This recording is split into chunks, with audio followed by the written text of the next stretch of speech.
This is South Florida's only real sports station. WQAM, Miami, Fort Lauderdale. A Beasley broadcast big programming change in the market coming October 1. WQAM.com. Oh! Down the back of my neck. Glistening drops. Such burn my skin. Through the tips. Feels forming. Dripping. Trick, I f***ing blow. Kids Bop Records, where kids sing along with popular songs. Now introduces Kids Bop Classic. 20 original modern-day classic songs the whole family can enjoy. Oh, baby, make it hurt so good. The only family that she's ever had is her 7 horny brothers and her drunk ass dad. Your kids can dance to these songs all day. They're songs that kids love. Get a job, you f***ing slog, don't you reply. Wish I was special. You're so f***ing special. I get high in the evening, sniffing popped up blue. The kids are back. I'm a bitch, yes, the bitch is back. I can still get high. I can play the guitar like a motherfucking riot. Kids Bop Classic. Not available in any store. Hurry. Order today. Tom Brady's on the cover of the October GQ. I just got that. That's the important thing on this fact you just sent me. Oh. I'm hearing that echo, aren't you? Oh, we're not back to that again. Did it go away? Oh, it was Chuck's fault. No, it's I heard it was Carlos's fault. Not well, you know something? It's probably his way of rebelling against the fact that we got liars around the building again. Not that we didn't have enough liars before. We got a new program director on his first day officially as the full-time program director. Or was it his second? Whatever the hell it was. Second day. And he lies. Nice going, Clarence. You suck.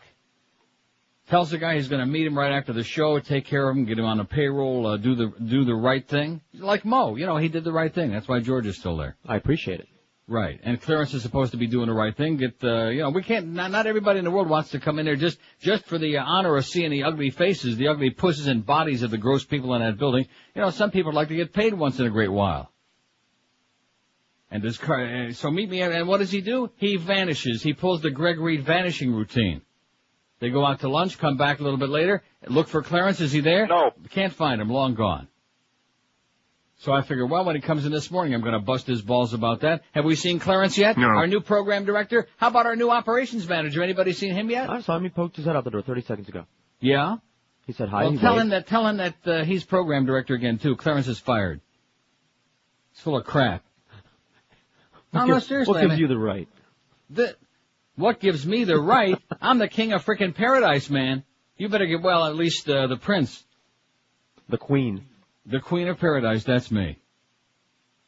God dang it. Well, I got news for you, boys and girls. In fact, I'll save it for a couple of minutes because it's such big programming news.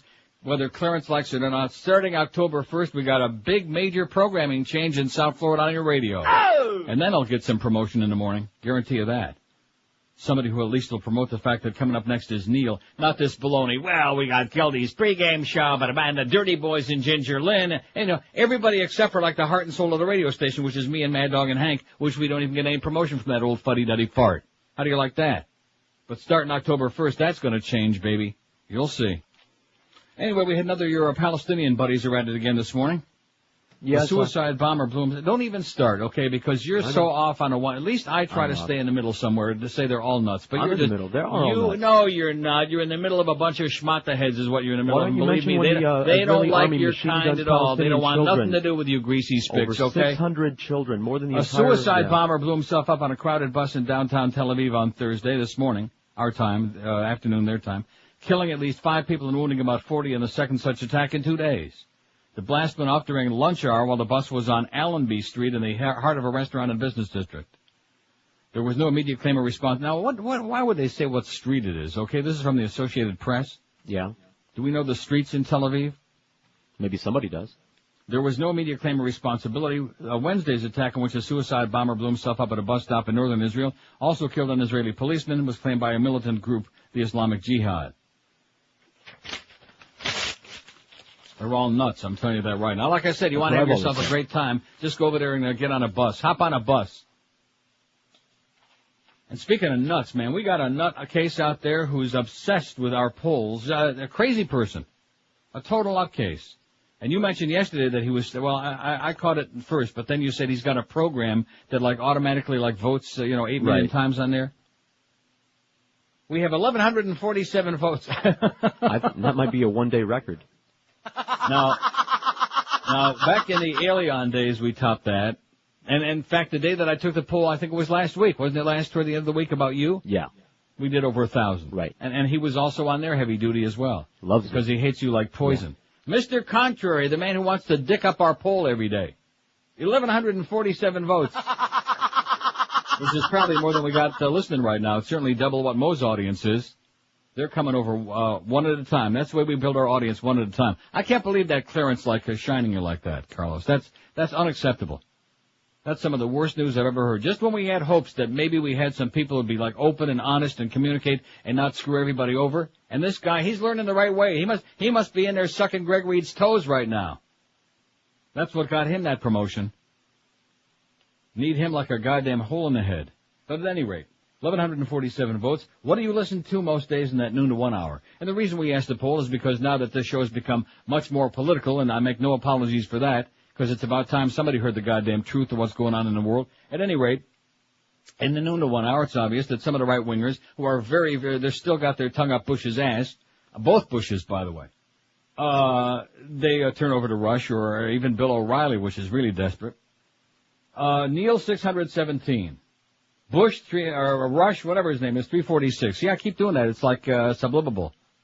Rush 346, of which about 270 were bogus from this one asshole out there. And the reason you know that is because like between 3:30 and 10 or 11 o'clock last night when I went to bed, every time I checked this thing and you'd hit the refresh button, you'd get like 20 votes and 18 would be for Rush, and 2 for me. They were coming in chunks, okay? And I got news for you. When you start coming in chunks, it's time to go see the goddamn doctor. 1,153. Come on, let's get it up to 1 million. What do you say, pal? He's probably hopping on it again. Neil 617, Rush 346, Bill O'Reilly 53, other 50, Romy 49. I'd say maybe 9 of those are legit and the other 40 are from that asshole. And Music 38. So we got 53.5%, which the real number is like between 75 and 79%. And the reason I know that is because when you take a real poll like this, even though it's unscientific, after the first 100 to 200 votes, the percentages don't really change all that much. Have you noticed that? Yes, right. After the first 100 to 200, you can take 1,000, 5,000. So generally a good sample. Right. So after the first 100 votes or whatever it was, we had about, 77%, 78 who stick with us in noon to 1, whatever, which is fine. In addition to which, in the 9 to 10 hour, there are a lot of our people still listening to Howard, and we're not talking about Mo Howard either. Oh, Mo makes the poll today, by the way. Did you see Jesse Ventura on Hardball with Chris Matthews last night? A piece of it. From the University of Minnesota? See, Jesse's one of those people who had good intentions. And I will say this, of course, now that he's not running anymore for governor, he's not going to be in politics, now he can afford to be honest again. Because Chris Matthews tried to hold his feet to the fire with his comment that he made in Playboy about religion is, what did he say again? What was the exact quote? A crutch for the weak-minded or something like that? Something like that. He says there's a pile of crap that's a crutch for people with weak minds. And you know something? He is absolutely correct, sir. That's when we became enchanted with him because we thought, finally, here's a politician. First of all, he's not beholden to Democrats or Republicans. He's independent. First he was on the Reform Party, and then they didn't like him, so he said, screw all of you, I'm an independent. But he found out real quick that you can't tell it like it is, and then all of a sudden he started backtracking, and well, bada beep, bada boop, and, So now that he's getting out, he's saying the truth again. And when it was interesting, because they had a huge audience there, University of Minnesota. Mm-hmm. Some real interesting-looking people, too, by the way. But anyway, enough to make you want to go back to college. One of the questions that Chris Matthews asked them as a group, how many of you in this group favor invading Iraq? There were maybe 5 people. There must have been hundreds of kids there. Maybe 5. Maybe. So all of these polls that we keep getting about, the overwhelming majority of the American public is all behind us, bullcrap. In fact, CNN yesterday on Wolf Blitzkrieg, the question was, will invading Iraq solve more or cause more problems? 65% at the last time I checked it, 65%, and of course CNN doesn't have exactly what you call like liberal viewers, bunch of old fuddy-duddy right-wingers. 65% said it would cause more troubles than it would solve. How do you like that? Yeah. But we're supposed to believe, minor. Still a minor. If the judge gives her approval to the minor's petition, then the $10 million deal will be approved. So we'll keep our eyes on Boston.com, which is the up-to-date website of Boston Globe. That's a really nifty thing. They have like a separate little deal. As opposed to a lot of the other newspapers, I don't want to mention any names, that like give you the morning newspaper, and maybe if you're lucky by the end of the day, they might put a couple of news stories on there, and in big red, new, this is breaking in, like they do on the news networks. Now, Boston.com is like new and breaking stuff that they change all throughout the day. And that, what a concept, huh? Wow. And for example, if there's like a baseball game going on, and any Boston team is, the Red Sox are playing baseball or any team going on, they keep changing the score inning by inning. How do you like that? I like it. Yeah, so you can keep in touch with what's going on in the world instead of getting a bunch of stale old crap, which I noticed the Herald, boy, they're the worst. Especially in that People page, they run stories that you see everywhere else like 2-3 days before. They just discovered that Diana ain't doing too good. U.S. intelligence, speaking of not doing too good, U.S. intelligence bobbled 9/11 clues, says CBS News. American intelligence agencies received far more reports of terrorists plotting to use planes as weapons before 9/11 than the U.S. government has previously acknowledged, congressional investigators said yesterday. House and Senate Intelligence Inquiry Staff Director Eleanor Hill told committee members that intelligence officials picked up overseas warnings prior to the actual attacks. The community continued to believe that Sunni extremists associated with al-Qaeda were most likely to attempt spectacular attacks resulting in numerous casualties, she said. Hill also told of warnings of explosives-laden planes flying into buildings in this country, reports CBS News correspondent Howard Ehrenstein. Chief Washington correspondent Bob Schieffer, who's 120 years old, reports investigators haven't yet found specific information showing that anyone in the government had information the attack would be on the World Trade Center on 9/11. Investigators said the agencies never looked closely at the potential threat of hijacked airliners flying into buildings.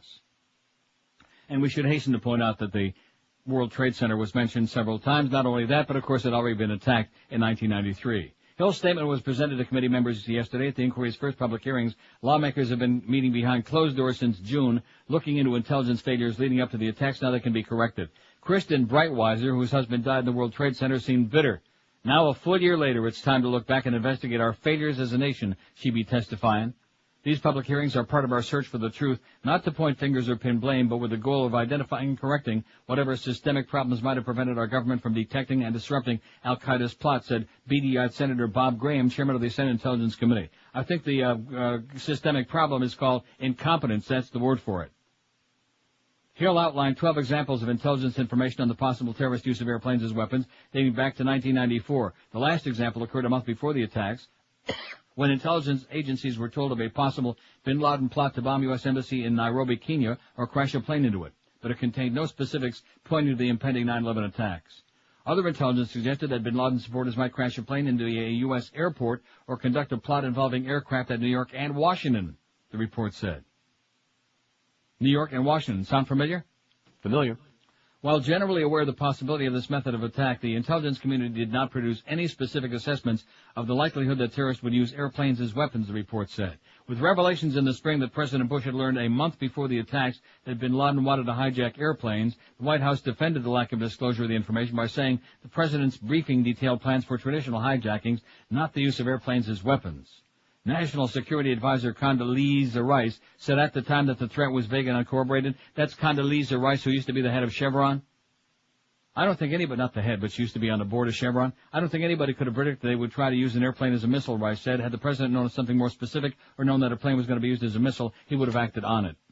Congressional investigators also said that an intelligence briefing 2 months before the 9/11 attack warned that Osama bin Laden would launch a spectacular terrorist attack against U.S. or Israeli interests. Between May and July 2001, the National Security Agency reported at least 33 communications indicating a possible imminent terrorist attack. Now, let me ask you, is my memory fading me, or didn't we go into orange alert back then, too? You know No. what I think? Not only didn't we go into it, we didn't even have it. Oh, that's right. The July 2001 briefing for senior government officials said that based on a review of intelligence information over 5 months, we believe that bin Laden will launch a significant terrorist attack against U.S. and or Israeli interests in the coming weeks. That was in July 2001. Of course, it was just a few weeks later that it happened. But Hill said the credibility of the sources was sometimes questionable and no specific details about the attacks were available.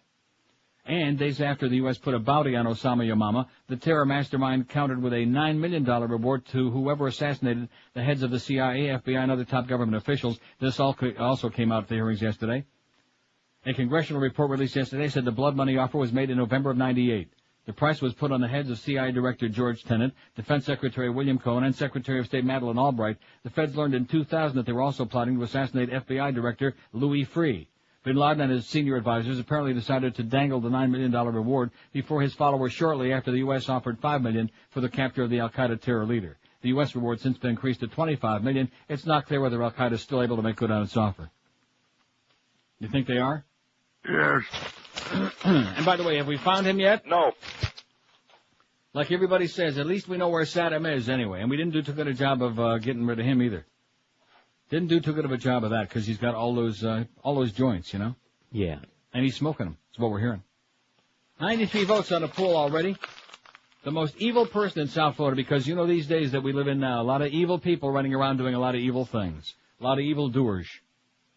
Mayor Alex Pinga Pequena has forged to the lead with 31. H. Wayne Hypinga, 24. Joe Cararroyo, 14. Mo Howard David with 12. Greg Reed, 6. Peter Bolger with 3. Nick DeMuro with 3. Coming up on 9:56 at QAM, we got Jim Mandich at 1, Hank Goldberg at 3 with Bino Cook again. Wow. Oh, my God. Between 5 and 6. Hank's on 3 to 6:30 with little Bino in there. And believe me, you'll need it when you hear that guy.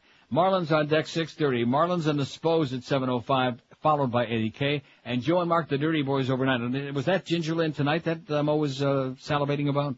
I guess. Ginger Lynn. Now, she must be kin to Amber Lynn? I don't think so. Come on. How about Lynn Freitas? How about her? 9:56 at 560 WQM. By now you've heard the incredible earning potential of a computer professional, and you've also heard us talk about the incredible demand for certified computer professionals and the fact that Todd Reck is a slackard who refuses to get off his ass. You've also heard us talk about the great people at Fast Train, so it's time to do yourself a big favor. Pick up the phone and call Fast Train toll-free at 1-866-FAST-TRAIN. You can complete your program, get certified in just 4 short months, and be on your way to a new higher-paying career, too. Fast Train has got 4 convenient locations all over Dade and Broward, including that brand-new one in highly congested Kendall. Fast Train's got convenient day, evening, and weekend classes to fit your busy schedule. Fast Train has a full-time job placement department with over 30 years' experience, so they'll get you into the field. Don't delay. Pick up the phone and call our good friends at Fast Train at 1-866-FAST-TRAIN and let them get you on the way to a real, honest-to-goodness career making some serious bucks. That's 1-866-FAST-TRAIN, or you can check them out on the web if you like at fasttrain.com. Live and local. This is Sports Radio 560. QAM. It's day. All right. In Miami town. At 560 WQAM.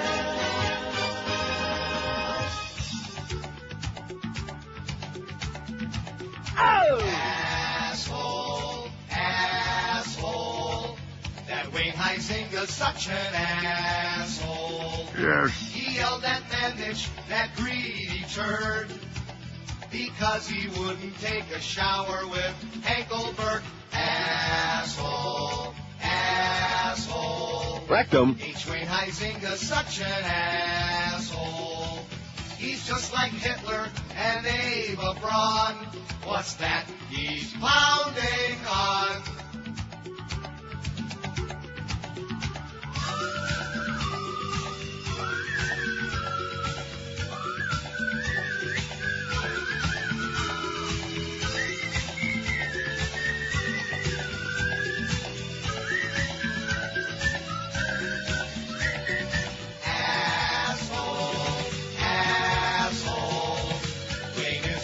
Essential asshole. The only thing there is left to say is drop dead right away. Yeah, I'll tell you, he's still kicking ass, although it's pretty close. Wayne Huizinga, the most evil man in South Florida, has got 36 votes. Mayor Pinga Pequena, 33, just changing it. 37 to 34. Joe Cararroyo, 18. Mo Howard David's got 15. Pretty good, Mo. Greg Reed with 6. Nick Navarro with 5. And Petey Bulger's only got 3. Now, did Muff come in there and give you this fax to me? Yes. And did he do it with a straight face? Yeah. Did you read it? No. Oh. Wait till you hear what this fax is. I sure hope he's in his office. I know the gist of it, something about the phones and the engineers. Can George call at 1 p.m. today to get the phones working? Please let me know. Duff. No. No, the answer is no. Haven't I already made that clear? Don't you think I expounded? I guess he's not listening now that he's back. He's not listening. Go back home, Duff, because at least when you were home you listened to the show. No. Now, didn't I make myself clear if it was a problem on that end or like somewhere in between with some kind of a technical thing that needed to be taken care of with a phone company or on that end, then they could like take care of it? But in the meantime, now that I know that it's here, and since we're not going to be using the phones anytime before I leave here in a few weeks, it makes sense to get the Toronto engineer up here. See, that they don't want to do that because then they're going to have to pay him, see? You see what I'm saying? I see. But it's too freaking bad because they're going to have to do it. Get his ass up here and have him take care of that, and then also check out the overhead and the thing, the talkback. This, yeah, Carlos said yeah, but we don't know if it dumps or not. He's got to come in here like fine tune the damn thing. You know, it's like a tune up for a car, for a beat up old car. Same thing with here. So the answer is no. Plus it's Thursday anyway, Duff. It's May Day. May Day, like Rick Generette would say, May Day, but this with an M-A-I-D, Made Day. That's right, Duff. It's time to get made. You should know something about that. Made or laid. But at any rate, so 1 o'clock I go zooming out the door on Thursday. In addition to which, it wouldn't make any difference what day it was, because the answer is still no. And you know what they're going to say again? Oh, see, he changes his mind. He was all... It's not a question of changing my mind. Now that I know that it requires crawling around on the floor here and doing a whole bunch of crap on this end, I'm not interested in that. I'm not interested in playing engineer. You follow what I'm saying? What are you saying? Pass the message along to that clown. Here we got two... Now we got two chiefs. Before we didn't have any, then we had an interim kind of chief, and Duff was in there in a goddamn straitjacket somewhere trying to get his brains unscrambled because Greg lies so much. And now we got two honchos. Carlos can't find anybody who'll talk to him about getting paid. And now Duff, even though I made it very clear the answer is no, he wants to know, can the engineers call me at 1 o'clock? Hey, guess what? The answer is no. Very, very simple. Nay, niet, nine, no. What other language? Italian, no. Spanish, no. English, no. Wow.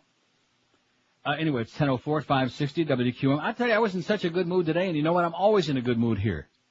Remember when we were taking calls the first few days when I started doing the shows here, and we get those ass-sucking calls? Boy, Neil, you sure sound happy, like you're in a real good mood up there. I am. I'm in a sensational mood. I love it. It's like a real place with real people. I feel like I'm living like a real life. You know what I'm saying? What are you saying? I'm saying it sucks there is what I'm saying, and of course part of the reason it sucks there is what's going on in that building. A bunch of people running around the halls going, blah, blah, blah, blah, blah, moving desks. Everybody's got an office now. Everybody's got a title. And we still can't get anything done right. You have to have like a mental hernia to get somebody to send you a piece of copy in that joint. And by the way, Skippy, you're not fooling anybody. Takes the word schlep out of that copy and faxes it back to me here. Schlep on this, sweetheart. You won't be there long. 125 votes on the poll. How come I got so worked up today, you know? I don't know. Wheaties? It must be this picture that you sent me yesterday. Maybe that got me all whipped up to a frenzy. Didn't you fax this to me with Chelsea? No. Well, who the hell faxed this to me then? Controversy after Yeah, you didn't fax it to me. It was in that FedEx. Oh, okay. You put a whole bunch of stuff in there by mistake. I don't know how that happened. Sorry. George got so carried away, was trying to be so efficient that he not only faxed me a CD, but in there he put his menu from Balance for Life. Did you get that, by the way? The Baba Ganoush? No, did you get the menu that I faxed you back? Yes, I did. Thank you very much. Baba, and he's making a joke about it. See, I was going to talk about the good stuff that's on the menu, like the turkey meatballs with barbecue sauce, and the shrimp cocktail with lemon rice, and the turkey ham, onion, spinach, egg, and cheese burrito, and the sweet potato pancakes with turkey and eggs Benedict, and all kinds of good stuff. And then I noticed today, this is for next Thursday. So just keep it in mind for your morning snack. Choose the shrimp cocktail with lemon rice as opposed to the Baba Ganoush with turkey. Baba Ganoush. That Troy man, he's got quite a sense of humor. Anyway, what got me all whipped up was this picture that was also in there. Controversy after People magazine pictures Chelsea Clinton in a roused state. I had that story on a few days ago, and lo and behold, here's the picture.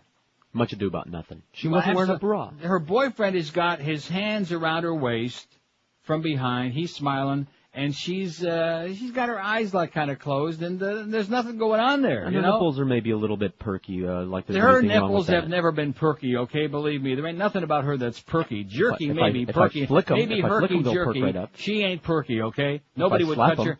In fact, this kid, what the hell he all over her for? Didn't you tell me he comes from a family with big money or something? That's right. Remember, he has political aspirations. Ian Klaus. Jess. Maybe he knows Klaus Barbie. But at any rate, or maybe Barbie doll, because she sure as hell would make one hell of an ugly Barbie doll. She is gross. She is gruesome. She is one of the ugliest creatures that ever... She makes me look like goddamn Robbie Benson. That's how ugly that bitch is. She makes Fat Boy look like Tom Brady. She is nasty. And remember that period of time? It lasted for about a week. Oh, she's the hot new sex symbol, Chelsea. Right. So is Hermione Gingold. God. Oh, look at that. Working with him.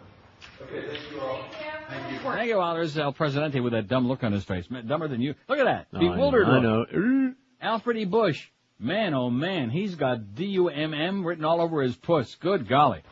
But this will be a chance for Congress to indicate support. Yeah, to indicate support and how politically a weak-kneed they are, right. I'll give him credit for that, boy. He sure as hell played them like a fiddle. Frickin' Democrats. I told you, both parties suck. That's why if Jesse would have had a little bit more backbone. But see, he realized, you just can't do that. You can't tell. In fact, they on that show last night on whatever the hell that show is, Hardballs, and Chris Matthews says, well, how many of you people here would like to see Jesse run for governor again? And it was like, in fact, some boos, Really? But generally speaking, they like him for the WWF thing, for the wrestling thing. And for the fact that he says a lot of unorthodox things. And he also was talking about the fact that gays ought to be in the military and women and, all this other stuff. Women ought to be allowed to be in combat if they want. How do you like that? Of course. Spy scandal has reduced America's control of missions. Speaking of the warmongering Bushmeister, this is in the London Times. The United States, and it's written by James Bone in New York. You know Old Bone? No. The U.S. will find it hard to control the UN weapons inspectors in Iraq as it once did because of changes made after a U.S. spying scandal, writes Mr. Bone. The last weapons inspectorate, known as UNSCOM, was closed down in 1999 after it emerged that Washington had used American members of its inspection teams to spy on Iraq. The new inspection agency, known as UNMOVIC, was deliberately designed to reduce the Americans' overwhelming influence, thus making it more difficult for Washington to provoke a crisis if it so desires. In the new body, Americans play a reduced role in planning inspection missions, and unlike its predecessor, will not use U.S. government staff. Perhaps the most telling change was the abolition of the powerful post of deputy chairman, which was always held by an American. The highest-ranking American in the agency now has a relatively lowly job in charge of the training division. The key post of activity evaluation is held by a Chinese official. I sure hope you don't poison their food. That of liaising with foreign governments and companies is held by a Russian. Don't you love that word, liaising? New one. Another key reform is that the inspectors no longer use U.S. spy satellites but employ commercial satellite companies instead. But there have been many more subtle innovations, such as giving all new inspectors cultural sensitivity training. The changes were all part of a grand diplomatic bargain struck after the withdrawal of UNSCOM inspectors in 1998 when it emerged that American members had planted bugs and even installed a safe in the UN office in Baghdad containing communications equipment to beam information up to satellites. The original U.S. ceasefire teams at the end of the 1991 Gulf War were clear Iraq could get sanctions lifted only in return for full cooperation in eliminating its weapons of mass destruction. The 1999 resolution that established UNMOVIC, however, sketched the New Deal in less rigid terms, the suspension but not lifting of sanctions in return for progress on key remaining disarmament tasks. UNMOVIC now has a roster of 220 trained inspectors from 44 countries, including Stephen Hatfill, the former U.S. government researcher whose home has been searched repeatedly by the FBI in connection with the investigation into last year's anthrax attacks. Mr. Blix met Iraqi officials last night, was due to brief the UN Security Council on his talks with them today. Oh, man. Stephen Hatfill. Well, it'd be a good way for him to get out of the country and stop being hassled here, you know what? Poor Stevie. More terrorism concerns. This from ABC News. The FBI sent a notice to thousands of law enforcement officers yesterday warning them that terrorists may be developing a new way to hijack passenger jets, government sources told ABC News. The agency also is concerned that the al-Qaeda terror network is searching for new ways to sneak explosives on planes, explosives that can't be detected. Law enforcement sources emphasized that the al-Qaeda discussions took place before last year's 9/11 attacks and that there's no information indicating current ongoing planning. In today's weekly intelligence bulletin yesterday, distributed to 18,000 law enforcement agencies around the country, the FBI warned that al-Qaeda members have discussed hijacking a commercial airliner using Muslim extremists of non-Arabic appearance to slip past security. The bulletin is based on interrogation of an al-Qaeda member in detention. This is a very smart bunch of people, and they definitely think of all the angles, said Robert Blitzer, former FBI chief of the Domestic Terrorism Counterterrorism Planning Section, no relation to Wolf Blitzkrieg. They're all very creative, he said. Just look at how well they hid themselves here in the U.S. prior to the 9/11 attacks. The discussions involved using 10 to 20 Chechen Muslims affiliated with al-Qaeda but already present in the U.S. to overwhelm the crew after taking seats in first class, according to the FBI bulletin. Other discussions called for sneaking liquid explosives mixed with coffee and brought onto the plane in carry-on bags. The aviation sources said current airport technology would not detect such explosives. Even though the al-Qaeda plans were developed before 9/11, sources say, given al-Qaeda's tendency toward long-term planning, there's no reason for concern. Al-Qaeda does plan years in advance, and we've seen this over and over again, Blitzer said. Very, very long planning cycles, sometimes up to 2 to 5 years. Feel better now? Much. Yeah, sit back and relax for a little while. Or not.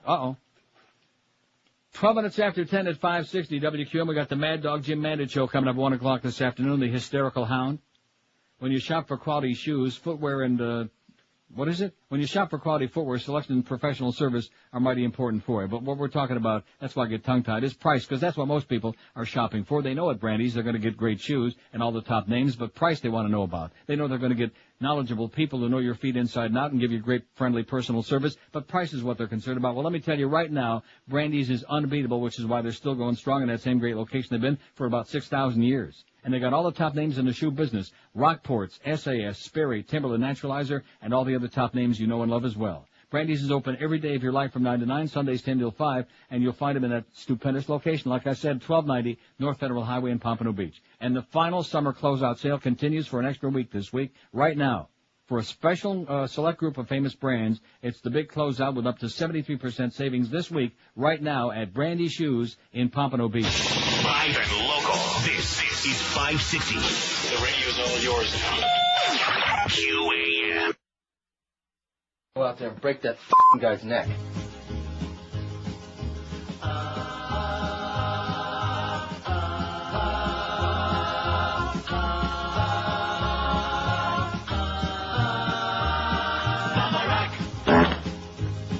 There's a military plot to make Iraq a pocket lot, so let 'em drop, drop, drop, drop. Here we come, ready or not, holy freaking hop, it's not, we'll let 'em drop, drop, drop. Hussein, here comes Major Payne. Let's go bomb Iraq. All right. USA attacking. Oh. Drop one in his crack. Better get that black. Hussein, here comes Major Payne. Will you be feeling pretty sad when there's nothing left in Baghdad except the smoke, smoke, smoke, smoke? W is steaming mad, gonna do it for his dad, and that's no joke, joke, joke, joke. Hussein, here comes Major Payne. Let's go bomb Iraq. USA attack. Drop one in his crack. Better get that black. Wreck 'em. Hussein, here comes Major Payne. That's the Major Payne, all right. 1018 at 560. Oh, there's Major Payne. Explained, the DEA has documented over 70... Government announces arrest in date rape drug ring, and there's John Ashcroft. of non-death overdose. Heinrich von Ashcroft. These drugs are frequently used at so-called rave parties, on college campuses and nightclubs, and have had devastating consequences, particularly to young women who have fallen victim to date rape after unwittingly consuming the chemicals. These arrests make it clear that those who use the Internet to conduct illegal drug transactions will be investigated. They will be apprehended. Good, go get him. Get out of here. Get him off my show, Herman Gehring Jr. Boy, he makes me nauseous. 1019 at 560 WQAM, and boy, I tell you, these priest stories, just when you think you're finished, they keep pouring in. Thank goodness the mainstream media's gotten off their ass about it, though, because we got more important fish to fry, more important schmata heads to fry. Judge closes hearings on Noel Bush's clinic workers. A judge yesterday closed to the public a hearing to determine whether 4 drug rehab workers where Noel Bush is receiving treatment must answer police questions about the governor's daughter. Police officers received a report last week that Noel Bush had crack cocaine in her shoe. How come Ashcroft's not talking about that? But workers at the Center for Drug-Free Living have refused to cooperate, citing privacy concerns. The Orange Osceola State Attorney's Office has subpoenaed the 4 workers to compel them to answer questions. Circuit Judge Belvin Perry today closed the hearing to reporters, citing public health laws that protect people in drug and alcohol treatment programs. Margaret Kozan, an attorney for the Orlando Sentinel, argued that there was a public interest in the case since it involved the governor's daughter. Assistant State Attorney Jeff Ashton, while not taking a position on whether the hearing should be public, said that prosecutors weren't seeking records, but information on what was said between the drug rehab workers and the police. Carlos Barezo, attorney for the rehab workers, said that opening the hearing would violate patient confidentiality laws. Perry said he'd make a decision next week. Police said 0.2 grams of crack cocaine were found in Noel's shoe last week after they were called to the center by another patient, but Bush was not arrested because officers couldn't get sworn statements from the staffers at the Center for Drug-Free Living. In July, she spent about 48 hours in the Orange County Jail after center staff members caught her with unauthorized prescription drugs. Since then, she's been receiving positive reviews from Whitehead. Bush, the niece of El Presidente, moved to the center in February after she was arrested, of course, in Tallahassee for trying to pass a fake prescription for Xanax, which George could have got her all she wanted. No problem at all, right? Right. Well, for a price. Yeah, you better call up that Center for Drug Rehab and give Noelle your number, okay? Keep her out of trouble. She's ugly. Yeah, she's scary. And again, like I said, could happen in any family, happens in the best of families, just like George McGovern said about his daughter died of alcoholism. They found her dead in a snowbank. But the fact of the matter is that most families aren't goody two-shoes running around telling everybody how much better they are than everybody else, which the Bushies are always doing. In the meantime, they're trying to cover up one scandal after another. I wonder how that woman's doing in Texas, the one that they finally shut up, before the election, with that rape deal. Yeah. Remember that? Yeah. And then, of course, there was that picture of El Presidente sloshed out of his mind with that booze in his hand. But at any rate, it must have just been, it was like lemonade. It was ginger ale. Remember that? Uh-huh.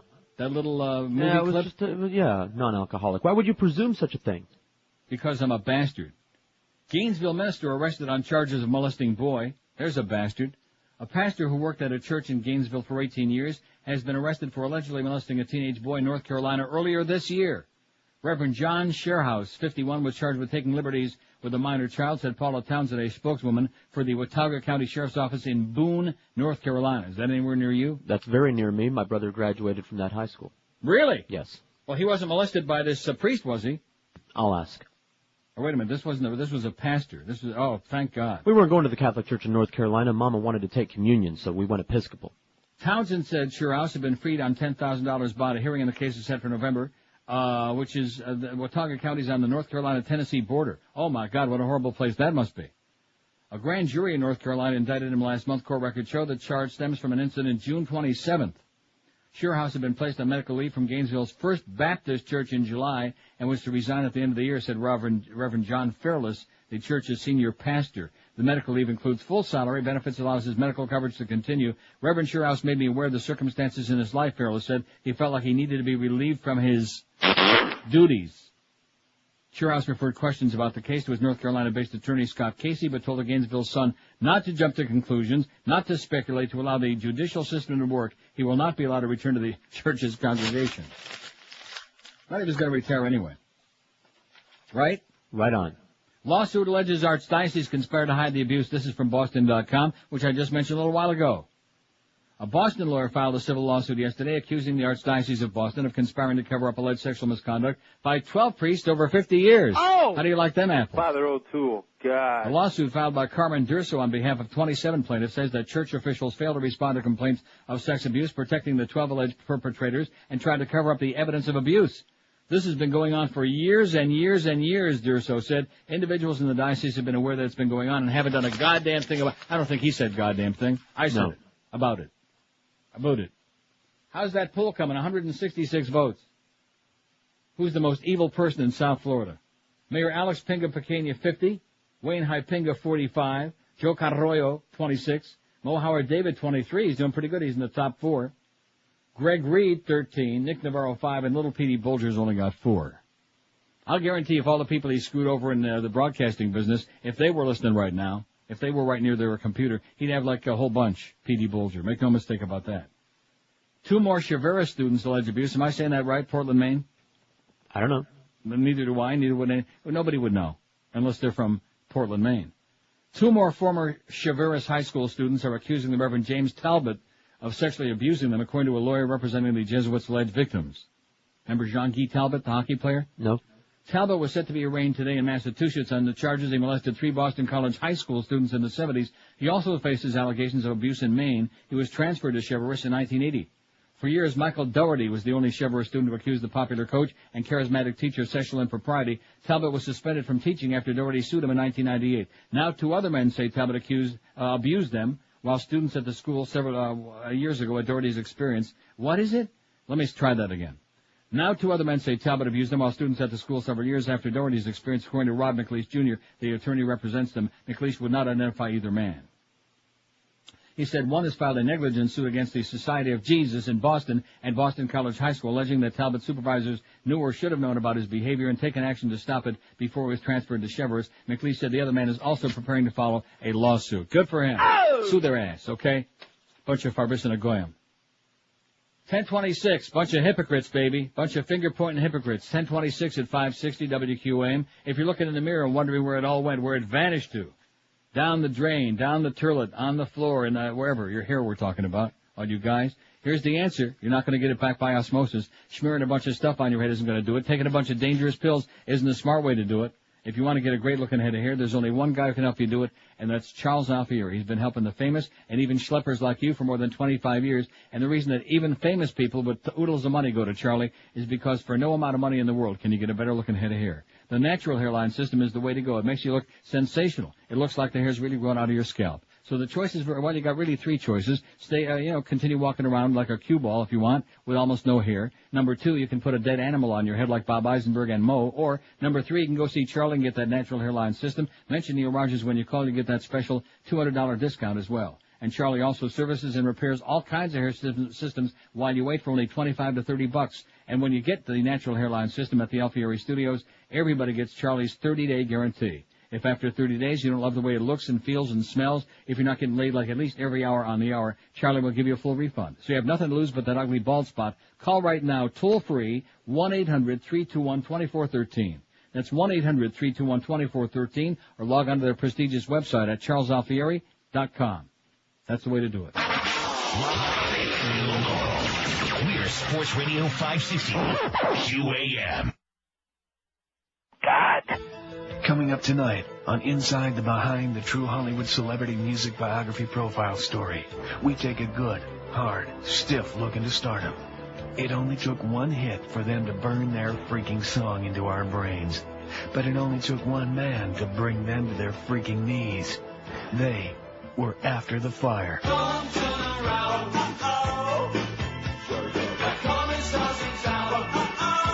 So, we're recording the song, right? And I know it's missing something, but I don't know what. Lead singer Jack Wofford talks about his so-called creative process. So I'm singing out loud, don't turn around. And just then, the janitor is walking by, and he goes, uh-oh. And I go, there commissars in town. And he goes, uh-oh. And right then, I knew we had a hit. Unfortunately for the band, so did the janitor, Ron Bustum. Hey, it was my uh-ohs that made that song so popular.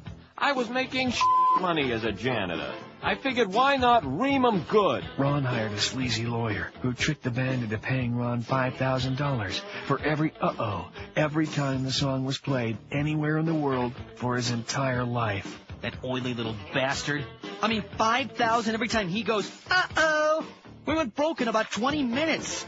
I worked at Borders, for crying out loud. Meanwhile, at his Hawaiian villa, Ron the janitor has attained rock star cult status, which he openly uses to get laid a lot. Oh, Ron. Do it again, Ron. Uh-oh. Oh, yeah, baby.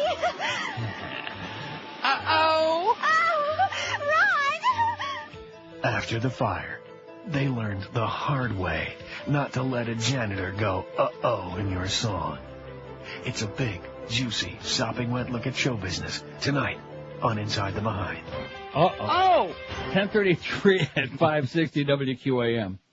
They just keep getting better, you know it? Yep. State asked for election help from Justice Department in November elections. We need some help. That's what the state is saying. And believe me, they do. The state asked, by the way, did you convey that message to Muff? No. That was the message. No, that was the correct message. Okay.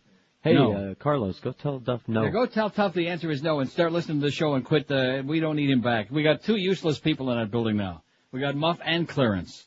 I guess they're splitting up the duties. Kind of like Jason used to do. And take pictures of them. The state asked U.S. Department of Justice Wednesday to send help to prevent a repeat of the botched primary election in 2 South Florida counties in November's general election. Confidence in the state's efforts to reform its election system has been shaken by the problems in Dade and Broward County, Secretary Jim Smith be saying, and led to Attorney General John Ashcroft. Oh, that should take care of it. Let's get the feds in there, huh? Let's go. Now that Jeb is running for re-election, let's get some of the Bushmeister people in there to count the votes by hand. Smith, Florida's top elections official, said the state is reviewing the problems and asked Ashcroft to take whatever steps you deem necessary to participate in this review. He also asked the Justice Department to assist election supervisors in ensuring a smooth general election.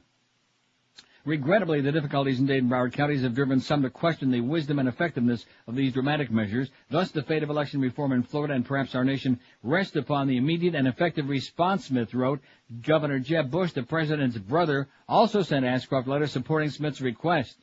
Yeah, he probably tells him we need some help because I got a real candidate here now, Bill McBride, who can beat my ass, who can whip the crap out of me in November if you don't send some feds down here to botch up the votes for us. Earlier Wednesday, Bush and Smith said Broward County commissioners should take over the November 5th general election from the county's elections chief to ensure against another botched election.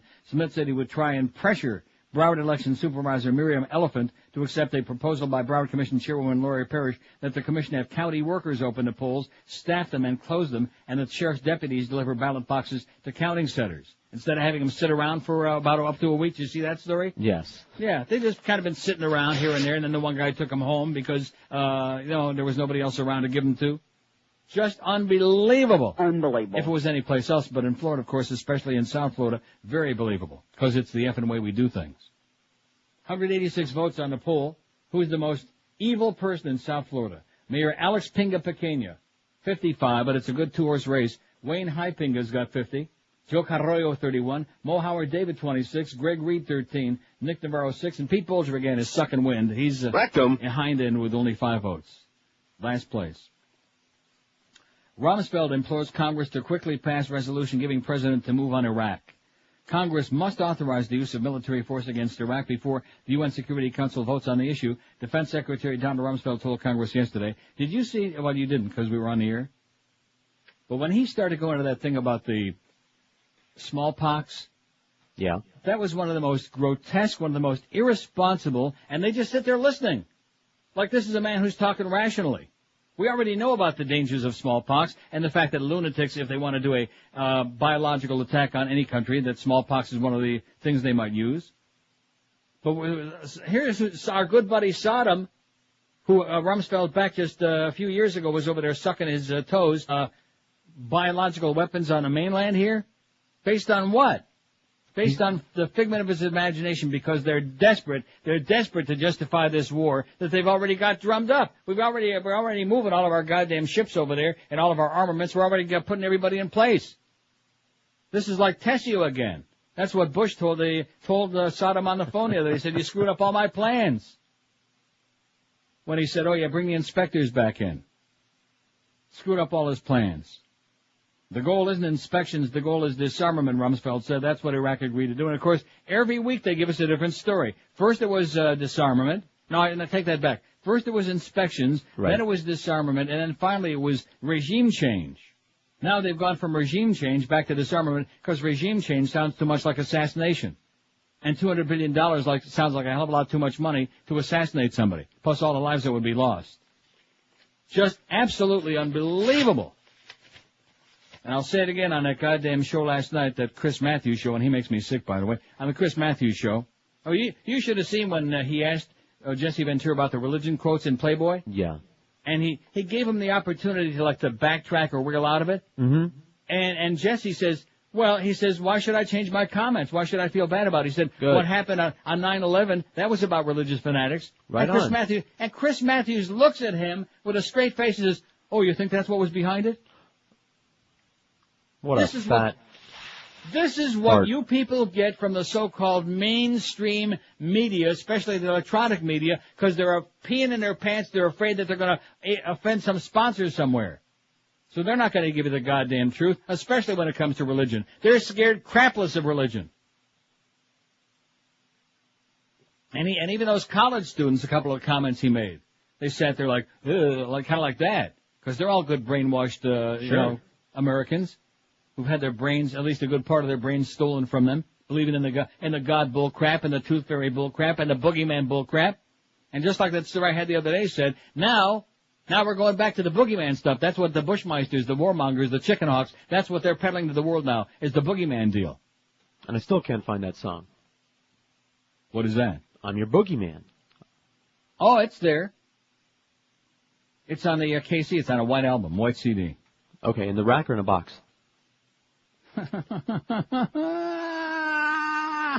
You haven't lost it, George. You still got that great sense of humor. Oh, and speaking of rigging polls, in the prestigious Globe, all the tabloids, at least some of them came out again yesterday, and when those tabloids come out, man, I'm on top of them. I rigged American Idol. Fan manipulated voting for Kelly with computer trickery. So that asshole we got out there likes to dick with our poll. He's small potatoes. This guy, I'm going to get to the story in a minute. This guy rigged with millions of votes. How do you like that? Not a couple hundred here and a couple hundred there. With millions of votes. You believe it? I believe it. Rigged. They were saying that. They were saying that all along, that they smelled a rat. And it wasn't in China. How about that rat poison thing, huh? I think maybe I'm going to have to take back what I said about the Chinese. I made like a blanket endorsement. And you of course, on the other hand, making a blanket indictment. So dog-eating barbarians. The truth is somewhere in between. Do you have any idea how many Chinese people are in Toronto? I don't know. Million? 50 trillion. Just to give you an idea, there's not one, not two, there are 3 Chinatowns. Wow. Where's Chinatown in South Florida, by the way? Toronto. Yeah, that's right. There is no Chinatown. In fact, Miami is the only supposed, and I say supposed, major metropolitan city that don't have a Chinatown. Who ever heard of like a real major city without a Chinatown? They got plenty everywhere else. I see. Why would they want to go somewhere and start a new one? You're just defending because what we got is Cubatown, not Chinatown. My fault either. It begins with a C. I don't live there. In fact, Cuba, C-U, next time. We got Cubatown, not Chinatown. We're going to take a poll on that one of these days. What would you rather have in South Florida, a whole bunch of Cubans or a whole bunch of Chinks, huh? And I guarantee you the Chinks win. Guaranteed. Hands down your pants. Even with the rat poison. It's 19. How come I'm so goddamn worked up today? You know what it is? It's that Clarence who pisses me off, man. Going into hiding. Oh, well, he's in important meetings, and then we got the goddamn Dave Wanstead. What the hell has he got to do with the Dave Wanstead show? Is he back to being a flunky producer again with a little cassette recorder? Remember that day they had the Dave Wanstead show on? Was it Wanstead or was it when Jimmy Johnson was still there? The coach's show with Hank, and the tape was like all warbled up. Remember that day? Sure. And poor Muff, I hope Muff's not listening right now, because he was the program director at that time and was crapping in his pants. Don't worry, because the tape was, hey, coach, yeah, like that's in a meeting right now, so we weren't able to deliver that message. He's in a meeting right now? Yes. Well, slip it under his door and tell him the answer is no. Anyway, it's 19 to 11 at 560 WQM. Tom Lehman is at it again at Hallett Pontiac GMC. They are absolutely doing it like they always do. They always give you fantastic deals. And right now the deal is 0% financing is continuing. That is correct. You heard me right. With approved credit from GMAC, you can get 0% financing up to 36 months on all 2003 Pontiacs and GMC models, or your choice is yours. You can take a rebate of up to $4,000 on all 2002 Pontiacs or GMC models in stock. And they got a ton of them. It's just exactly what you're looking for. While you're at Hallett, be sure and take a look at the complete line of GMC SUVs. And don't forget, Hallett's got a dependable selection of great pre-owned cars, trucks, and SUVs on the lot as well. Credit problems? If you've been turned down for credit by any other car dealer anywhere in the world, no problem at Hallett. They'll get you into a great new or used car, SUV, truck, whatever you're looking for. So for an unbeatable deal, for great service, if you want to be treated right like a human, no high pressure, no BS, this is the place. Hallett Pontiac GMC at 13401 South Dixie Highway. That's US 1 across from the Falls, open every single day of your life, 7 days a week. For more information, call 305-238-4040. That's 305-238-4040. In fact, when you go down there, ask Tom Lehman who he thinks is the most evil person in Dade County. He'll tell you. Hallett Pontiac GMC, we are professional grade. Live and local. This is Sports Radio 560 QAM. Hell, it damn near killed him.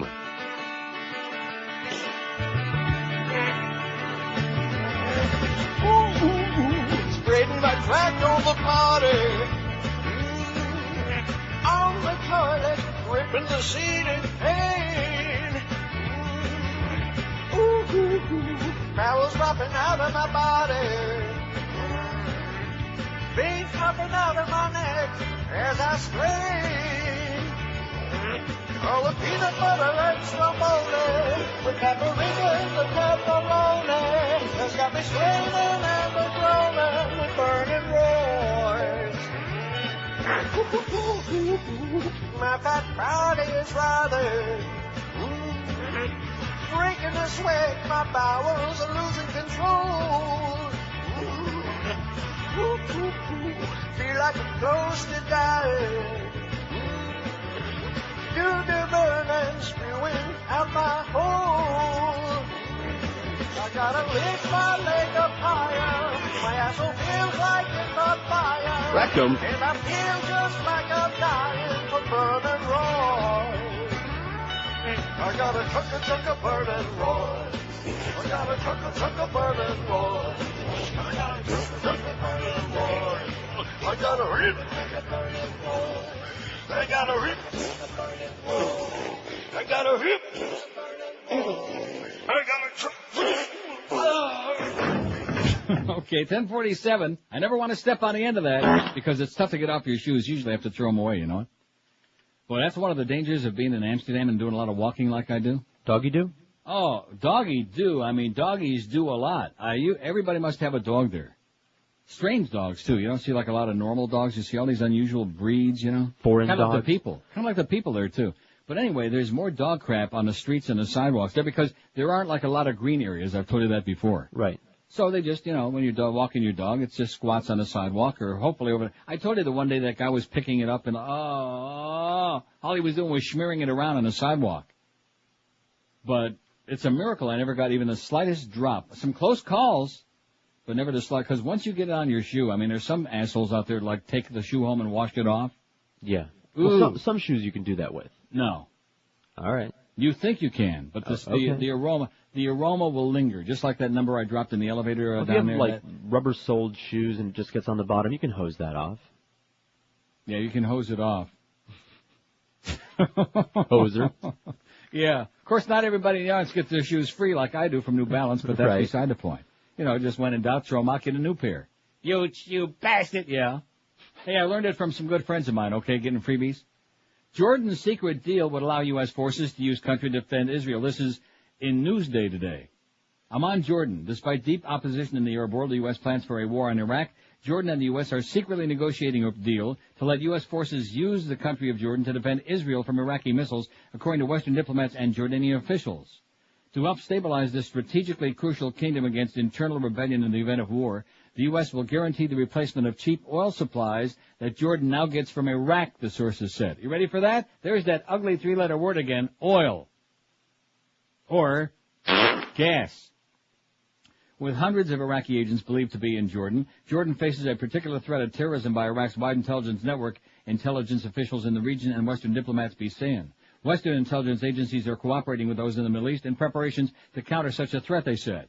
Many analysts of the Arab world say U.S. attack on Iraq would risk broad upheaval against pro-Western governments such as Jordan's, and this politically fragile kingdom has not publicly agreed to cooperate with such an attack because of the pro-Iraq, anti-American passions among many of its peoples. But privately, the government of King Abdullah II has decided to work with Washington because it sees the U.S. as the eventual winner in a fight, officials said. In the 1991 Gulf War between Iraq and U.S.-led coalition, Jordan suffered diplomatic vilification for siding with Baghdad. Jordan's rulers now feel that it would be disastrous for the country to side with an almost inevitable loser in a new war, the officials be saying. Jordan and the U.S. have been working together to avoid creating conditions that could cause a popular uprising here or an attempt to topple Abdullah, officials said. The U.S. will not make requests of Jordan that it knows Jordan politically can't carry out, said a Western diplomat. The real concern is that if something happens between Iraq and Israel, the havoc that Iraq could cause in Jordan. As part of a delicate agreement still being worked out, U.S. forces would operate covertly from Jordan's eastern desert to attack mobile missile batteries in western Iraq that Saddam Hussein could launch on Israel as he did in 91. A recent study by London's International Institute of Strategic Studies estimated that Iraq has got only a dozen Scud missiles and none with the equipment to disperse chemical or biological weapons with much efficiency. How do you like that, huh? In spite of the propaganda we're hearing from certain quarters in Washington, like Hermann Goering Jr. Rumsfeld, for example. I rigged American Idol. This is in the Globe, an exclusive. Fan-manipulated voting for Kelly with computer trickery. And there's plenty of pictures here and everything. And by the way, did I actually say that kid was cute? The Willie Ames with the fro. Oh, I think one day in a moment of weakness. Maybe you had a cataract. Oh, man, he's gruesome. Grotesque. In a bombshell confession exclusive to the Globe, an avid American Idol viewer declares he and a pal used a high-speed telephone dialing device to cast millions of votes each week and fix it so that Kelly Clarkson would win. After weeks of speculation that the call-in results of Fox's mega-hit talent show were skewed by fans using high-tech equipment, Roy McCoy of Clifton, Texas, he's the real McCoy, is the first to come forward and say how it was done. I rigged American Idol, McCoy 66 tells us in a world exclusive. My friend has access to telephone dialing devices at the telemarketing firm where he works in Houston, and we used it to make millions of phone calls within a single hour. You believe that? Yeah. We were able to manipulate the voting, and each week I picked off contestants one by one to make sure Kelly survived until the end and then won. That explains by manipulating, that. Huh? That explains that. By manipulating Kelly situation. By manipulating the vote and eliminating some of her strongest competitors, I kept her on the show and eventually put her over the top. I bet he'd like to put her over the top of his lap. I don't know Kelly, but she was the best and she was from my home state. I did it for Texas and I'm proud to have done it, he said. Oh! McCoy, who lives 60 miles outside of Burleson, Kelly's hometown, says he got a special joy by eventually knocking off Christina Christian and Tamira Gray, two of the mean judge Simon Cowell's favorites. I can't stand Simon, he admits. I love doing it to him. McCoy refuses to reveal the identity of his co-conspirator because his buddy fears he may be fired by the telemarketing firm now that the voting scheme has been revealed. When Globe put McCoy's rigging claim to the test, our expert says he's telling the truth. Here's how McCoy's plot to control American Idol worked. You want to hear this? All right. Every week, Fox opened up special toll-free phone lines for each singer immediately after the show. By dialing the number of their favorite and hanging up, viewers were able to instantly register their votes. McCoy says his scheme worked by using a high-speed computerized dialing device. Although show executives say the votes from power dialers were statistically insignificant, McCoy claims that each of the 30 lines running from the device placed up to 120,000 calls in the 2-hour period allotted for voting each week, allowing him and his co-conspirator to call a staggering 3.6 million times. We used it to make sure my favorite contestants made it to the final round, and my least favorites were booted off the show, says McCoy. If we hadn't used it to cast millions and millions of votes for her, Kelly would not have been crowned the winner, he says. In all fairness, I don't think that every single call that we made counted as a vote because there probably were busy signals, but if only 75% of those calls made it through, that's still a lot of votes, millions. There's been widespread speculation that this was happening. An August 19th headline in the Miami Herald read, Phone freaks may be skewing idol votes. The article revealed, with fast internet connections and powerful computer auto-dialing software, about 100 phone freaks are casting thousands of votes with a touch of a button, producers acknowledge. Producers of the show acknowledge that. How do you like that? Yeah, I heard that. An AP story headline, Fixing American Idol, read, the self-professed phone freaks combine high-tech know-how with powerful auto-dialing software, similar to what those pesky telemarketers employ, and fast internet connections to make upward of 10,000 calls from a single phone line. And that's just what McCoy says he did from the tiny Clifton population, 3,500, where the retired heavy equipment operator lives with his wife, Mimia, 37, and son, Roy Jr., 6. What's his wife's name, Mimi? I had triple bypass heart surgery last year, so these days I spend most of my time recovering in the lazy boy recliner parked in front of our color TV, McCoy says. From the very first time I saw American Idol, I was hooked. I wanted either Kelly or Nikki McKibben to win because they're both from Texas. That's a good reason, isn't it? Sure. He points out that both singers had close calls and were nearly eliminated, but says his millions of votes saved them. And when popular Christina Christian was booted, the people of America didn't know that my votes for the others helped do it, brags McCoy. And just for the hell of it, my sister Johnny Locklear, His sister, Johnny Locklear, and I would hit up the redial on our personal phones and vote as many times as we could, even as the telemarketing equipment was running. In other words, it was a feeding frenzy. He says August 20th was the last night he manipulated the contest. All I had to do was make sure Tamira received the least number of votes, and my three favorites, Kelly, Nikki, and Justin, will be the last ones standing, he says. Once again, the great Simon Cowell can be thanked for helping me decide to give Tamira the boot because of his predictions that she'd dominate the contest. The last thing I wanted, he said, was for one of Simon's predictions to come through. How do you like this, huh? Yep, all makes sense now. Uh-huh. Another man with no life. Live and local. We're Sports Radio 560 QAM. Baby, come play with these titties.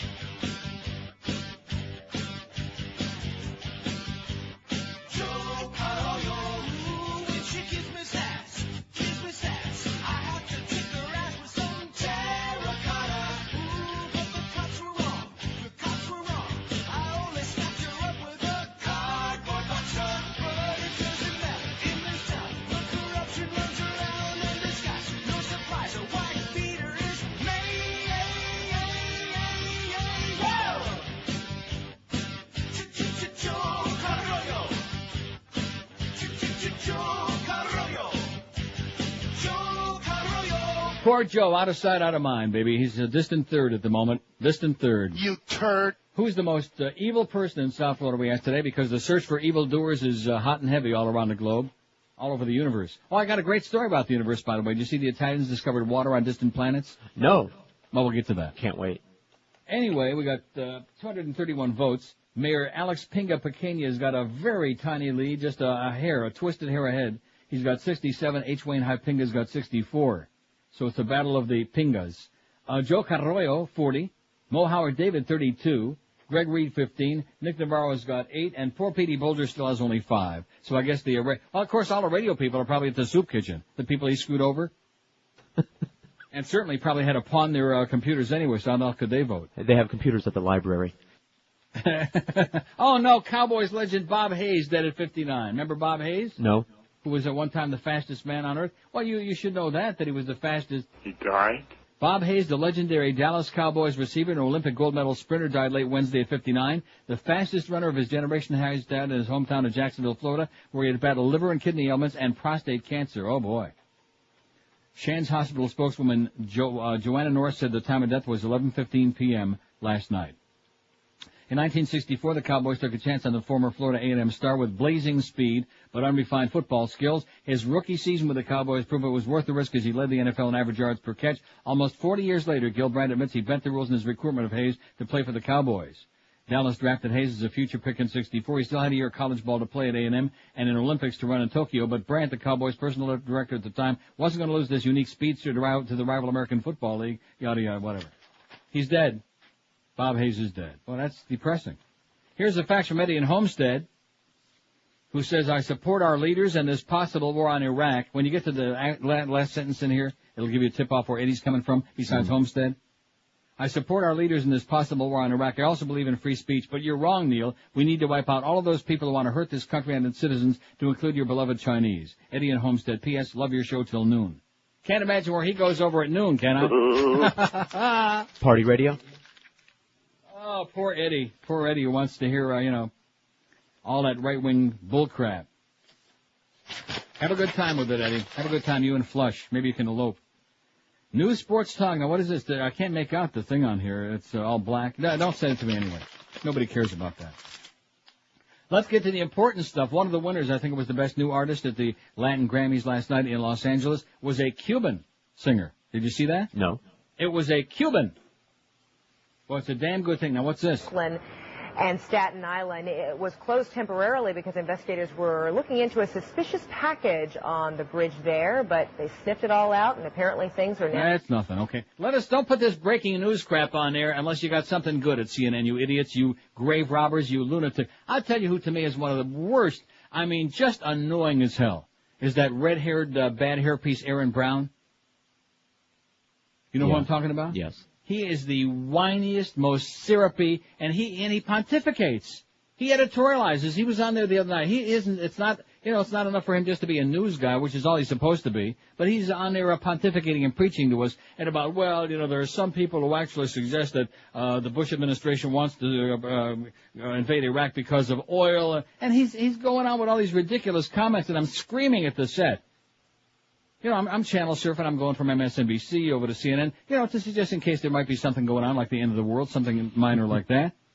Yeah. And there's that asshole. He really is. He's pathetic. He is the epitome of what's happened to CNN. No wonder Fox is kicking their ass. I mean, Fox may have a lot of right-wing propaganda, and they might have idiots out there who have no idea what they're talking about, but at least they're entertaining. You know what I'm saying?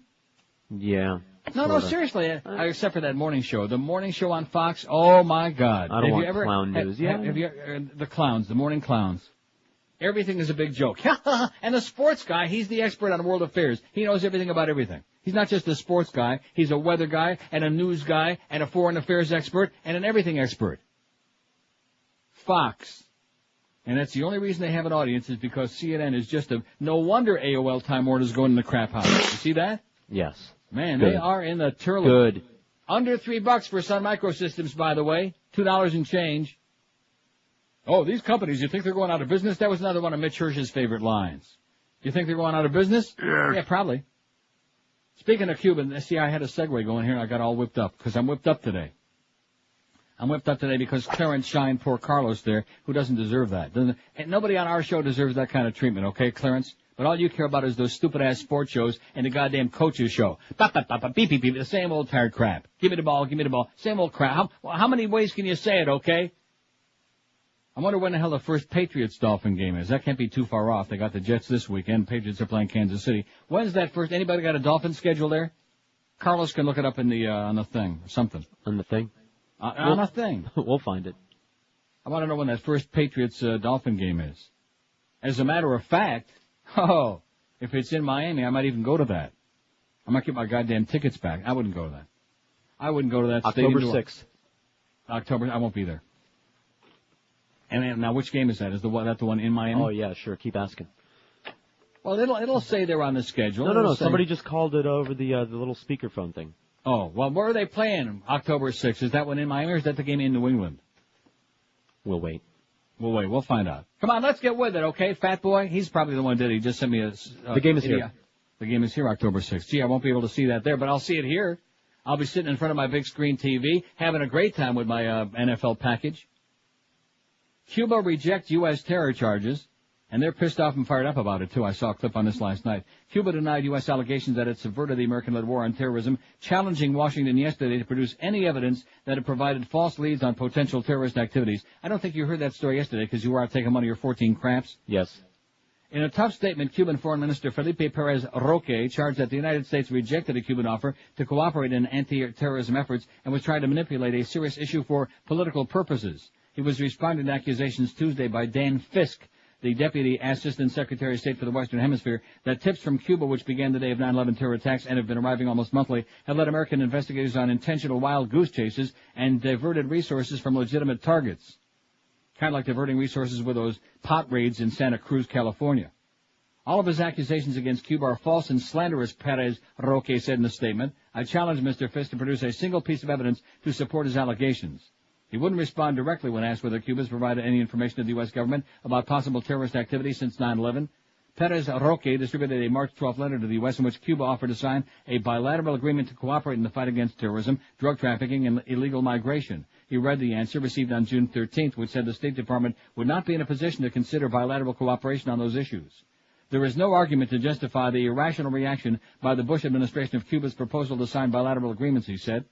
Cuba's been under a U.S. trade embargo since shortly after President Fidel Castro defeated the CIA-backed invasion of the pigs in 1961. His commie pinko nations continue to vex subsequent U.S. administrations. Fisk said that despite Cuba's friendly ties with nations like Iran, Iraq, and Syria, Havana has provided the U.S. with nothing of value and charged that Castro's government was actually impeding our efforts to defeat the threat of terrorism. Perez Roque's statement noted that Cuba strongly condemned the 9/11 attacks, offering medical assistance and use of its airports. In the middle of the anthrax attacks, Cuba donated 100 million antibiotic tablets to the U.S. interest section in Havana and offered equipment to screen germs and break up anthrax strains. But Fisk charged that while Cuba was expressing its horror over the attacks and willingness to provide medical supplies, it was seeking to misdirect the investigation. So who do you believe, huh? Do you believe Perez Roque? Although I do like saying his name a lot. No. Roque. You don't believe him? I believe anything that they were doing was just for PR purposes. You know what? I don't believe any of them. How do you like that? I think they're all full of crap because they all got their own agenda. See. Things that were avoided. So I guess another way of saying that is that your administration and successive administrations have to be right every time. Every single time. Richard Armitage, how do you like that? He's saying that there's no room for error. No room for mistakes. You go, Rich. What? I said, you go, girl. 245 votes on our poll. Now, speaking of that, how's Muff doing? Is he out of his meeting yet? Yeah. And? We told him, and, yeah, don't worry about it. I'm not the least bit worried about it. He'll get the engineers to take care of whatever needs to be taken care of. Get the engineers to get it all undiddled and give this place a little bit of a tune-up when I'm out of here where there's no emergency on it. Like I said, and see, I know what they're going to say. Well, gee, he was all in a big rush about the other day. I wasn't in a big rush. I just mentioned that it needed to be taken care of, and I thought it was something on your end. Aren't most of the technical problems always on that end? Yes. Yeah. Not even a contest. Just like this morning, we had a little bit of a fax problem. I got my log about 4 seconds before the show. Was it George's problem? No. Was it Carlos's problem? No. It was a fax problem on that end. It was another technical problem down there. Everything is a piece of crap. The phone line wasn't working. I just mentioned that in passing. 245 votes on the poll. Ask me if I give a crap, okay? Do you give a crap? Just keep those checks coming, Clarence. Keep the checks coming. I don't care if you pay Carlos or not. Oh, I shouldn't have said that. No, I do care if he pays Carlos. No, see, what they're probably thinking is, oh, well, Neil will throw a few bucks in. I'm not going to give Carlos. I mean, he does a fine job. He's helping us with the computer stuff. He's a good guy. But for crying out loud, if he weren't so ugly, you know. Just a joke, Carlos. That's all George, okay? That ugly business is all George trying to deflect his own pastiness. You know, that's all George. Oh, he's just as pasty anyway. Yeah, well, that may be, but you're just trying to deflect it away to another pasty guy. That's all. You're not fooling us.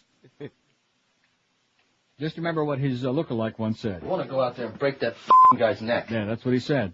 Well, I'm glad. See, now with Muff, he doesn't overreact. He's got this whole new attitude. He went and, he calmed down for a couple of months. He got away from Greg Reed, from Matty Bell, from the Water Nazi, from Mo. He got away from all of that stuff. So he's a mellow fellow now. You know what I'm saying? Yes. Yes, he is. Right. And Slim, by the way, I don't know if you noticed, because you can't see him. If I notice what, over the phone? Yeah. Yeah, I told him, I said, Muff, you sound as thin as a rail. Right. Lost some weight. He said he's feeling great, and that's good. Now just bug off and don't bother us, Muff, okay? Get a hold of that Clarence and shake him by the neck. See, Muff is above Clarence. You do understand that. Oh, I know I don't. I have no idea how that works. Yeah, because he's the operations man, where Duff is only the program director. So he's above Clarence, and of course Clarence is getting nervous about it. 240 some votes here. Wayne Hypinga has got 71, and that guy's got to be dicking. You know what I'm saying? Yeah. What is it? Hyzinga 71, Pinga Pequeña 70. They're only one vote apart. Joe Carroyo 42. He's no Roque. I just like saying that. See, you can roll the R's if the R is the first letter of the word. Much easier, can't you? Right. Roque. Joe Carroyo 42. Mo Howard David 36. Greg Reed 15. Nick Navarro 8. And in the middle of a word it's harder. And Peter Bolger's up to 7 now. Nice going, Petey. I think some of the people whose lives you screwed over probably borrowed a friend's computer to vote on there, just to register their complaint about what a piece of turd you are. Am I doing the wrong? That's why. I have to go back to my pile of repeats back here. You know what I'm saying? My pile of repeats. It's 13 past 11 at 560 WQM. With your busy lifestyle, you need all the energy you can to feel healthy, especially in South Florida where it's about 142 degrees in the shade every day and humidity is 200%. Oleomed can help you do that because Oleomed is a sensational new product. Oleomed contains pharmaceutical-grade olive oil along with vitamins, minerals, herbals, and these things promote health for your heart. They have a product specifically designed for your blood pressure, your cholesterol, and your prostate, all in little soft gel capsules that you just pop in your puss. Oleomed also makes supplements to promote health in your circulatory system, your digestive system, your endocrine system, your skin, and your bones, all using, even one for your mind, using the benefits of great olive oil, the best you'll find anywhere, and Oleomed makes products for men and ladies, too. Are you following all of this? Good. Got it. Pick them up today at Whole Food Markets, Walgreens, Sedano's, and Navarro Pharmacies. And if you'd like to get more information about Walgreens, call Marcy. If you want more information about Oleomed, call 1-866-OLEOMED. That's 1-866-OLEOMED, which you can also order online if you like on their nifty website, oleomedamerica.com. Live and local. This is Sports Radio 560. QAQAM. Get off your duff.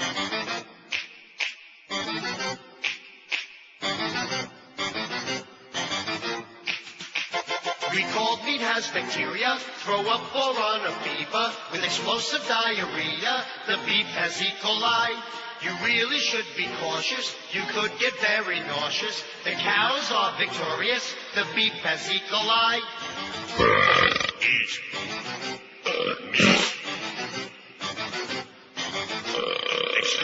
So if you're gonna eat it, in the bowl you will leave it, only getting up to vomit, the beef has E. coli. Oh, and I didn't even realize that this McDonald's story was coming in too at the same time, you know what? How about that?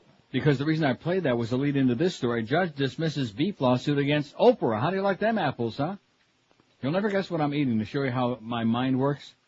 I did the Oleomed spot. I went out to my refrigerator, and guess what I brought back? Fish food. Olives. Oh. Fish food? Are you crazy? Are you nuts? Olives. I just did. I was talking about olive oil, how good it is for you, and I just had a few little olives here. Green ones, I hope. Yes, with pimentos. Oh, don't you love olives with pimentos? I do. Well, real pimentos anyway. You can't get that anymore. What do you mean by that? It's all pimento loaf. It's like a pimento. Well, I'm sure eventually this will turn into pimento loaf, but that's beside the point.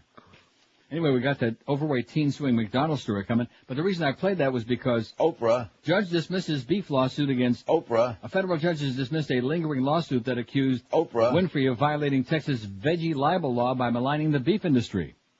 U.S. District Judge Mary Robinson threw out all claims and causes of action asserted or that could have been asserted by Cactus Feeding Club, Inc. against Oprah Winfrey, her production company, and vegetarian activist Howard Lyman. I wonder if he's related to Frankie Lyman.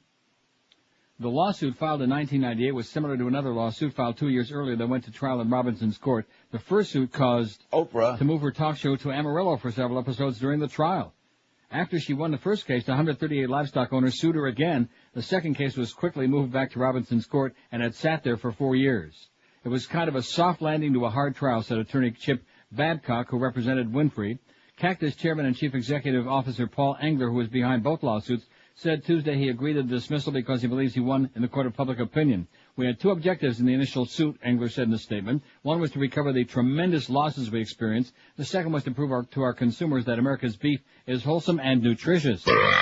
Cattlemen contended in both suits that Lyman violated Texas veggie libel law during a 1996 episode of the Oprah Winfrey Show by saying U.S. beef could be at risk of spreading mad cow disease. The incurable illness blamed for several human deaths in England has not been detected in U.S. herds before the show or in the 6.5 years since. Not one case, it don't exist here, okay? And they ought to put her fat ass on death row is what they ought to do. Oprah. That's what I'm talking about.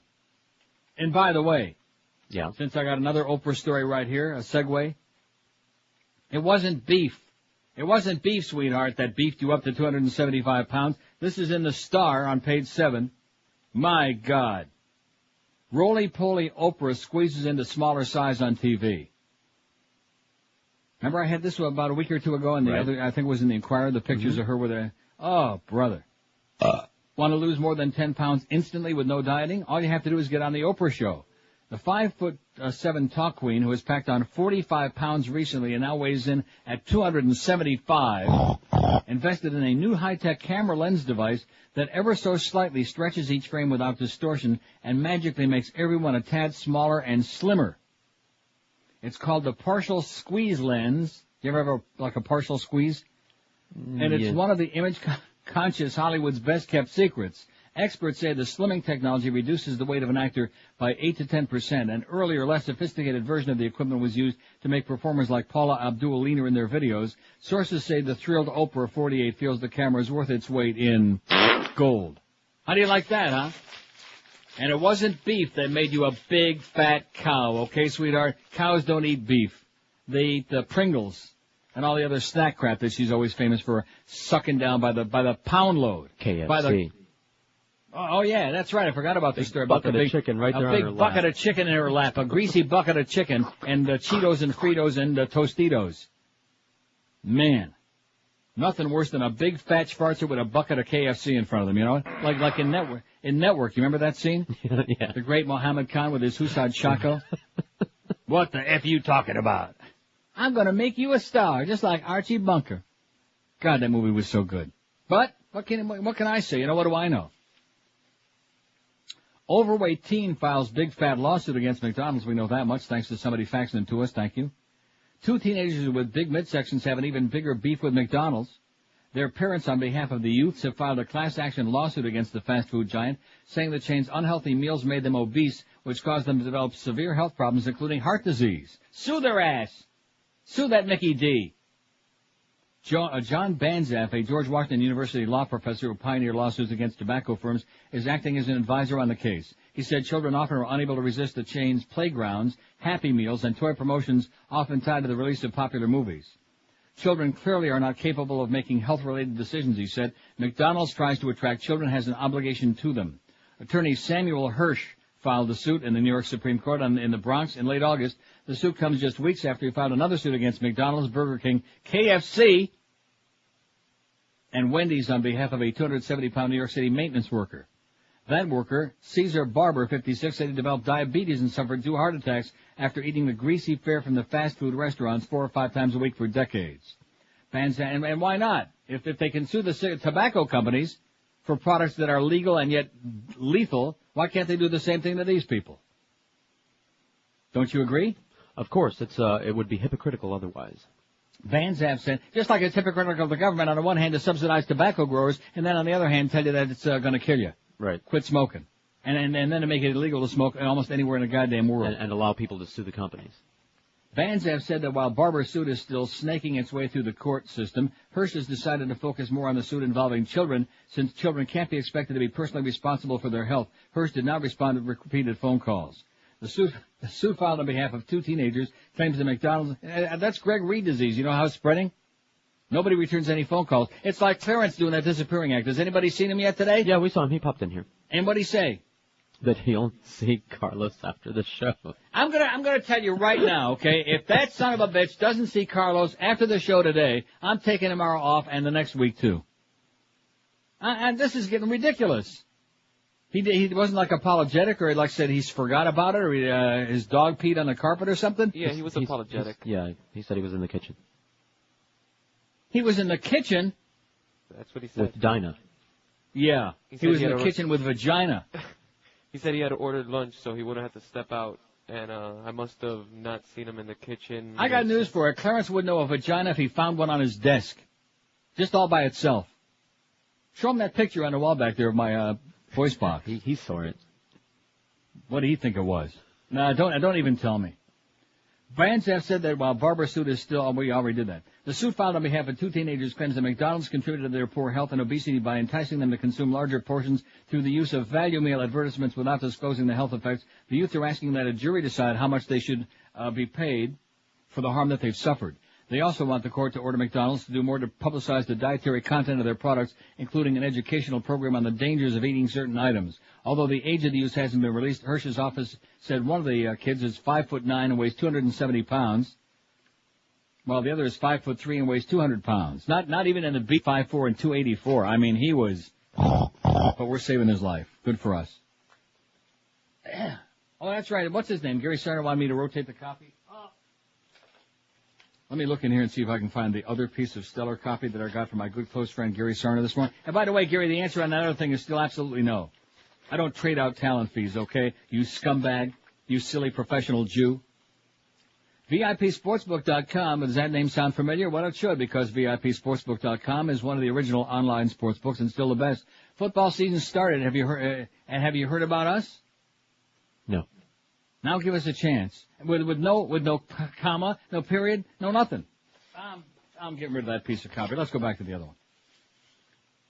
I'd be embarrassed if I was you, Gary Sarner. I'd be embarrassed and humiliated and degraded.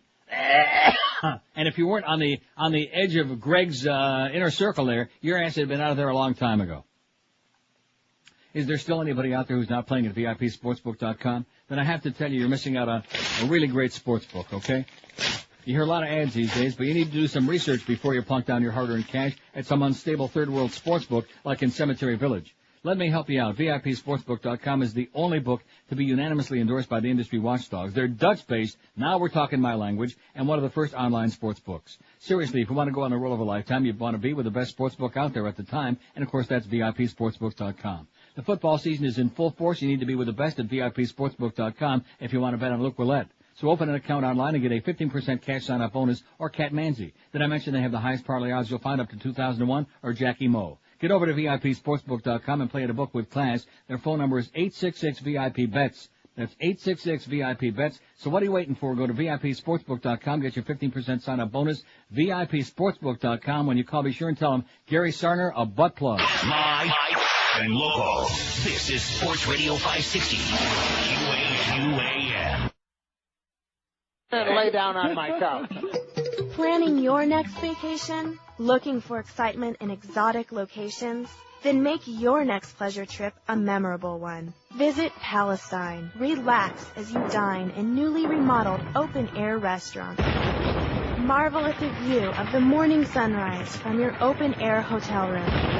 Experience the cultural differences between Israel and Palestine and back to Israel again, all from the comfort of the local marketplace as it changes hands each day. You'll be blown away. So plan your next excursion to the land of enchantment, Palestine. We're just a stone's throw away from the Gaza Strip and Hebron and Jerusalem. 11:32 at 560 WQM. Anyway, there's more to that story. I don't want to read the whole thing, but just apparently these two kids have been eating McDonald's several times a week for years. Walt Riker, a spokesman for McDonald's, said such suits have no merit. He said the chain serves the same kind of quality food, beef, milk, chicken, lettuce, potatoes that families eat in their homes every day. You eat the same food as McDonald's in your home every day? Well, when they put it that way, but no.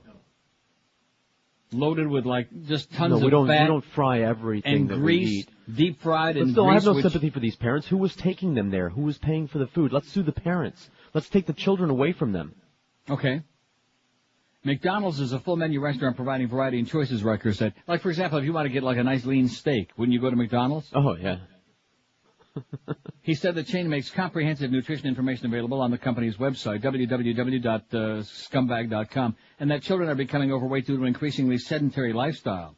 The suits have resulted in a supersized round of mockery from some consumer and industry groups. The notion that there's no parental authority over these children is ridiculous. I thought you just said that. Oh. Said Mike Booty, a spokesman for the Center for Consumer Freedom, an organization representing restaurant operators and individuals who want to preserve consumer choice. Do little kids steal their parents' car keys and drive themselves to McDonald's? He said the suits have got more to do with fattening attorney wallets than thinning customers. Experts say the fast food suits are a natural outgrowth of tobacco litigation, and that courtrooms can expect to see more of them in the future, like we just said only moments ago. Speaking of fat, what a great segue. Guess who this story's about? Fat? Rosie. Oh. Pulls plug on Rosie. Yeah. Former talk show host Rosie O'Donnell abruptly quit her namesake magazine yesterday, citing a deteriorating relationship with the magazine's publisher, Gruner and Yar. O'Donnell said Gruner and Yar, that's with a J, had been gradually taking control away from her in violation of their contract, and it was no longer feasible for the magazine to continue. The last issue will be in December. I'm sorry to have to tell my readers and my staff that my involvement in the magazine is ending, but my integrity and name are at stake, and that price is too high, O'Donnell said at a news conference. I can't have my name on a magazine. I cannot be assured it'll represent my vision and ideas. No lawsuits have been filed, but both sides have hired lawyers, and in a memo sent to employees, Gruner and Yar indicated it blames O'Donnell. It is truly shocking and disappointing that Rosie would walk away from her obligations to her staff, her business partner, and her magazine audience. In doing so, she destroys the value of the business we created and violates the conditions of our binding contract, the memo said. The magazine debuted in April 2001 as part of a partnership to revive struggling McCall's magazine. O'Donnell won 6 daytime Emmys in 6 years as best talk show host. But she ended the Rosie O'Donnell show in May, saying she was leaving to raise a family and do other things. And we'll leave it to your imagination as to what those other things might be. You know what I'm saying? I know. Maybe she's going to go into carpet business on the side, too. Hey, that's up to her, okay? She's a big fat dyke and we can't stand her. Not because she's a dyke, but just because she's obnoxious. Speaking of obnoxious, the statue of the fallen women, which they've been making a big timus about that thing in New York, designed as a memorial to those who jumped or fell to their death from the World Trade Center, was abruptly draped in cloth and curtained off Wednesday because of complaints that it was too disturbing. We apologize if anyone was upset or offended by the display of this sculpture. It was certainly not our intent. The piece will be removed this evening, said Susan Halpin, spokeswoman for Rockefeller Center, meaning last night. Eric Fischel's bronze, tumbling woman, depicts a naked woman with arms and legs flailing. It went on view about a week ago at the lower concourse of Rockefeller Center and was supposed to remain on display through Monday. Maybe outside Eric Clapton's joint they can have a picture of like a falling little kid. They can have like a statue. Okay. I think it was ridiculous. Bad taste. Mm-hmm. Numerous news photos captured images of desperate people leaping to their deaths as the 110-story towers burned, also in bad taste. Some passers-by Rockefeller Center complained the sculpture was too graphic. I don't think that it dignifies their death, said Paul Labb. It's not art. It's very disrupting when you see it. Some onlookers said there's a need for art that captures the horror of 9/11. I don't think it's in bad taste. Christine DeFonce said before the statue was covered, it's an artist's reaction to what happened. The sculpture wasn't meant to hurt anybody, officials said in a statement. It was a sincere expression of the deepest sympathy for the vulnerability of the human condition, both specifically toward the victims of 9/11 and toward humanity in general. I'm sorry, I just don't think, especially this close to the anniversary, just a week ago, I don't think that people are ready for that, to see artistic depictions of people wailing and falling and gnashing. I don't think it's too cool. It's gone anyway. Won't see it no more. Here's something we're seeing now for the first time, this story I told you about.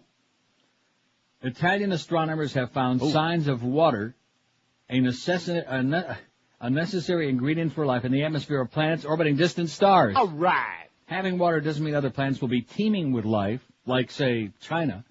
But if the discovery is confirmed, it'll fuel speculation that it could be possible. This would be a historic discovery, the first detection of prebiotic molecules in an extrasolar planet. Cristiano Cosmovici of the Institute for Cosmic and Planetary Science in Rome told New Scientist magazine yesterday. Cristiano Cosmovici. His team used a 32-meter radio telescope to search for water maser emissions. What's maser? You really want to know? Yeah. It's like a laser, but with microwaves instead of light. So what's wrong with that? Oh, okay, just techno-science babble. Well, it took about 3 seconds. Okay. Oh, what's Drew Lieberman doing on there? Sure, and partner, the great John McCain of Arizona. Oh, jeez. Oh, please help us. If there's anybody on those planets, please send us help. His team used a 32-meter radio telescope to search for water maser emissions, telltale microwaves which could indicate water in the planet's atmosphere where it's bathed in the infrared light of its star. Cosmovici said his team found the emissions in 3 planetary systems. Hugh Jones of Liverpool John Moores University said it could be an exciting first step in the search for signs of life on other planets. Water's at the top of the shopping list for the ingredients for life, he told a magazine. Not as much water as that family in Utah made their daughter drink. God. Not quite that much. Not quite that much. Were they Mormons? No. Were they morons? Oh, I don't know what they were. Didn't say. But one can only assume. Utah. Yeah, Utah. Boy, what a great place that is to avoid. Ew. Although I will say on the interstate there, I've driven through it, I think, real fast. At 180 miles an hour. Mm-hmm. Just floor it, baby. Get on through there real quick before Orange Snatch grabs you. Before you get snatched. There's John McCain. Undermine their work. He's looking a lot better, by the way. His head finally healed up. Please. We have to have a comprehensive assessment. Oh, turn the other way, John. You're showing your bad side. That led up to the tragedy of 9/11. Yeah, they offered an amendment to this Homeland Security bill that would create an independent 9/11 commission, which is a good idea. Let's have some independent people investigate here instead of like John Ashcroft investigating. Scary. What a scary bunch. Hey, Eddie down in Homestead, good luck to you, sweetheart. Okay, remember, there's nothing more dangerous than a brain. So you're safe. Hey, Pizza Loft is some of the world's best goodies, man. In fact, what's today? 19th? Right. One of these days, they're going to be opening that new location, and we're going to be getting a breathless call from Jeff Cohen, and he's going to say, "Today's the day!" Oh! Can't wait. I guarantee you by the time that I'm home that it's going to be open, and I'll be in there. I'll be in there with bells on, with my good friend Marcy from Walgreens for a nice free meal. I'll even bring the Rimmers in there. They'll come all the way over from the other location to that one just to help inaugurate it for a nice free meal. By the way, speaking of the Rimmers, don't forget Panthers in Montreal tonight. Mo won't let Geldy talk about it, but we'll talk hockey on this show a little bit. I mean, he chopped him off this morning like he had just said your mama or something. I mean, it was incredible. All he had to do was like whisper hockey, and that was the end of that. Anyway, Jeff Cohen he likes hockey a little bit. He likes, a little bit. Anyway, Tuesday is eggplant night. Monday's lasagna night. These are some of the special things they have going on at Pizza Loft every week. Buy one of these dinners on these nights, get the second one for only $5. Every Wednesday, kids eat free with adults, and they can see Jeff's famous magic show, and while his magician whips it out for them. Every Thursday, like tonight, is biker night at the Loft. Come on a motorcycle, buy one dinner, get the second for half price. And, of course, they got it all. They got all your Italian favorites, chicken dishes, and veal, and calzones, and super subs, seafood, 3 different kinds of great pizza, garlic rolls just dripping with garlic that are the best, the most delicious you've ever popped in your mouth. They've got everything fresh and delicious, big portions, and teeny-tiny prices, too. Pizza Lot, they're on University Drive between Griffin and 595, right by the Armadillo Cafe and behind Pier 1 Imports. Tons and tons of free parking waiting for you. For takeout, for delivery, for catering, any event, call 954-916-8880. 954-916-8880. And don't forget, Pizza Loft is coming any second now. And, of course, in Jeff's case, it's always the case. He's probably going to be coming any minute to the new location in Plantation, corner Nob Hill and Sunrise, right behind Precious Walgreens. Any second now, wouldn't you say? Right now. Soon. Maybe right now. Live and local. This is 560. The radio's all yours now. QAM. Young is too young. In our ongoing mission to make everything that is good and decent look as ridiculous as possible, we have mercilessly taken the following material out of context. We've done so without endorsement or permission from those depicted. We hope we've succeeded in reaching our goal, or at least made you laugh. Oprah, everyone is interested, so I might as well ask it. It's not my normal area. Are you going to get married or what? To be honest, no. No? Because I've been doing Dr. Phil, actually. Really? Yeah, almost every day. But speaking of that, you were going to do a Clinton. Yeah, I did. I blew that one. Oh. Anything you want to do you haven't done? What I really want to do the most is Martha. No. Yeah. No. I'm licking it. Oprah. Yes. Go away. I'm gone. What a thought. 11:40, and so close to lunchtime. And by the way, speaking of Dr. Phil, that is a CBS show. Carlos informed me before the show today. Did I say that yesterday? That I was pretty sure it was? I don't recall. It is. Carlos gave me the information, and he hasn't even got paid yet. He's already providing important information like that. But anyway, it is a CBS show. The only deal I'm trying to tell you is that they tape it here every day, and they show it at the old time, 3 to 4 guiding light. Not Dr. Phil. In fact, Dr. Phil's on another network. Now, that's interesting. Dr. Phil is being picked up by a station here that's an NBC affiliate. How's that possible? I guess that's because the local CBS affiliate said, no thanks, or something. I don't know. I just don't know. Well, it's complicated here because the cable system here, I guess like most cable systems, they do, and especially here since it's not an American cable system, they do whatever they want. You see what I'm saying? Right. So if they want to put global shows on Channel 16 on my cable, they put that on there. If they want to put CBS on there part of the time, they do whatever the hell they want. It's the Canadian effing way, eh? Oh! We like it. By the way, something we forgot to mention. Yes? Something very important that's not going about on that today. new show that's going to be on preceding us with a great lead-in with Norm Kent. No, something that's happening today, something that starts today that I just noticed on the calendar. I'll give you a hint. It can't be KAT. Yeah. See, I got it right before the first note came out. KAT. I mentioned that to Norm Kent last night in our brief conversation. And I forgot to mention about he better get your new contract done or else. He is listening, by the way. He does listen to the show. Yeah. Take care of George, okay? It's about time somebody did. And take care of Carlos, too. In fact, let's get a contract for Carlos while we're at it. Well, I see you're laughing. I don't think there's any laughing matter there. Let's get a contract for Boca Brian. Let's get a contract for everybody who has to do with the show, because we don't trust anybody in that place. And you know something? That business about Clarence was in the kitchen with Dinah, let me tell you this. Number one, first of all, Dinah's dead. That's number one. And number two, isn't it a strange coincidence that this morning is about the first morning he didn't come in there before the show started? Have you noticed that? That was an important Dave Wannstedt show occasion. I keep trying to tell you that. You can take Dave Wannstedt and stick him up Clarence's ass. How do you like that? And the whole Dolphin team. How about those Patriots? Oh! I can't wait for that game, man. I can't wait for Troy, what's his name? For Tom Brady. See, I get tongue-tied. Tom Brady to just pick them apart. Maybe Troy Stratford will suit up. There's a good guy, Troy Stratford, not just another dumb jock like Roy, but a guy that's has a little bit of a sense of humor, and he's got an IQ bigger than his uniform number size. What the hell was Troy's uniform number? I forget. He was only there for like about, what was it? I think it was 23, if I'm not Could mistaken. be. Well, it wasn't 22 because that was Higgy. That's right. Remember Higgy? Yep. Higgy was about 3 shades darker than Troy. See, Troy's not really a black guy. He's got a little black in him. Oh, it's speaking of black, what a segue. What? I mean, a lot of segues today. Well, this is really good segues. All right, let me give you the first word of this headline, okay? Okay. Detroit. All What right. do you think? Exactly. Can you get any blacker than Detroit, except maybe in the jungles of Nigeria? I don't think so. You can't get Motown darker. Right. Detroit has been... Now, did you say Mo again? See, you're picking up... How's Mo doing on the poll, by the way? 292 votes. What is the most evil... Who is the most evil person in South Florida? What be the most evil? Mayor Pinga Pequena, 83. Wayne Huizenga, 82. They got a real horse fight going on. They got a battle neck and neck. They're side by each, as Frank Salib would say at Mohawk. You know Frank Salive? No.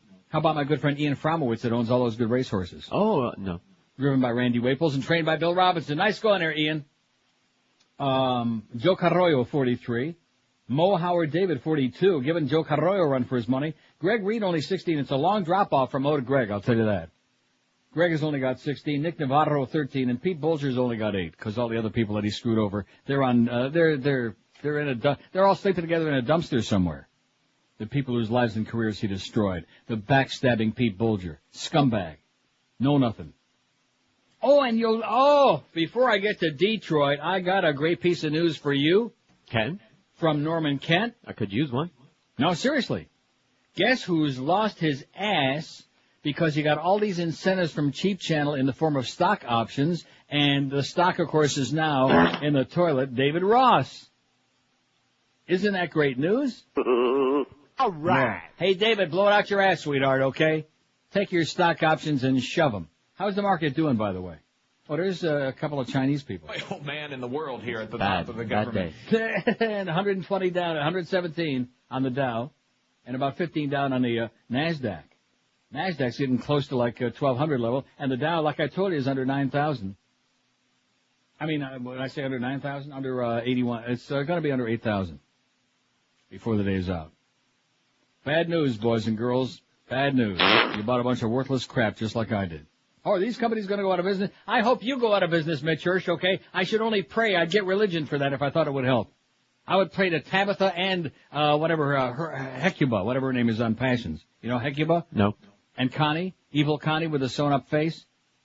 Yeah, they had to bring another doll on the show after Timmy died, so they got Connie, who's got her face all sewed together, because Tabby threw her in the doll form against the wall and her face broke up. So the evil, zombie Charity had to sew her together again. At any rate, you're missing good stuff. I'll tell you that right now. Detroit has been hit with the biggest outbreak of syphilis in the nation, an epidemic that has led to a shakeup in the state health department. Health officials said the reason for the crisis is that city and state officials became lax in their battle against the disease after a drop-off in cases in the 1990s. Detroit had 245 new cases of syphilis this year as of July 30, and the number is likely to reach 500 by the year end, said Loretta Davis-Saturla, director of the State Health Department's Sexually Transmitted Disease Division. Davis-Saturla said she was also informed by Centers for Disease Control and Prevention in Atlanta that when updated national figures are released last month, Detroit will have the highest rate in the country for 2001, Detroit with its population of nearly 1 million. Oh! Schwarzers, that's just in the city. Greater Detroit is like 3.5 million. You know how many people are here in the GTA, the Greater Toronto Area? No. Over 5 million. Do you realize that? No, I didn't. I do Next to New York, Los Angeles, and Chicago, this is the largest city in North America. And Mexico City. How many in Mexico City? About 100 million? 3 billion? Oh, man. Can you imagine what it smells like there? I don't have to. I saw an article. Aye, poppy. Well, as a matter of fact, speaking of poppy, I noticed that a week from Saturday, I'm just advising you on this before you fill out your little menu from Balance for Life. For your afternoon snack on Saturday the 28th, a week from Saturday, you got a choice. Tuna salad over sliced tomato or lemon poppy cheesecake. But for people like you, it says they call it eye poppy cheesecake. And for the Jews, it's called poppy cheesecake. It's eye-popping? It's eye-popping. You'll love it. Anyway, Davis Saturla would not discuss specifics of the cases, saying only that changes are made to bring about an overall improvement in eradication efforts. Her office oversees much of the city's sexually transmitted diseases program. Syphilis typically appears first as a sore, usually on the genitals, on your penis, on your vagina, on your privates, as a chancre, then develops as a rash. It can be cured with penicillin, but left untreated can damage the heart, the eyes, the brain, other parts of the body. Who died from syphilis in jail? Was it Al Capone? Yes, it was. Boy, how did I remember that? You want to know why I remember that? Why? Because I saw it on Biography, the Biography channel. Right. Don't you just love that channel? And he went to jail for? Tax evasion. Very good. Oh, well, that's a piece of cake. Well, not a lot of people know that. They think that because he was a gangster, they got him on something like that. Nah. And by the way, it was Jack Nicholson and Danny DeVito and Hoffa. We know that. Right. And what's his name? Cliff Gorman, who also died. Cliff Gorman doesn't count, okay? I'm sorry. I don't want to sound disrespectful or insensitive, which I generally am anyway, but Cliff Gorman doesn't count in the same category with Kim Hunter and Johnny Unitas. It just, but how about, Bob Hayes? Who? The football player, the ex-cowboy, the fastest man in the world. I had that on before, Bob Hayes. You better know your dead football players, mister, because you sure don't. I'm going to stick the goddamn bridge tender after your ass. The CDC In fact, it says the resurgence in Detroit of syphilis comes at a time when the disease in some parts of the country has all been about eliminated. Now, I remember once upon a time when Miami was number one in that category. In syphilis? Yeah. Wow.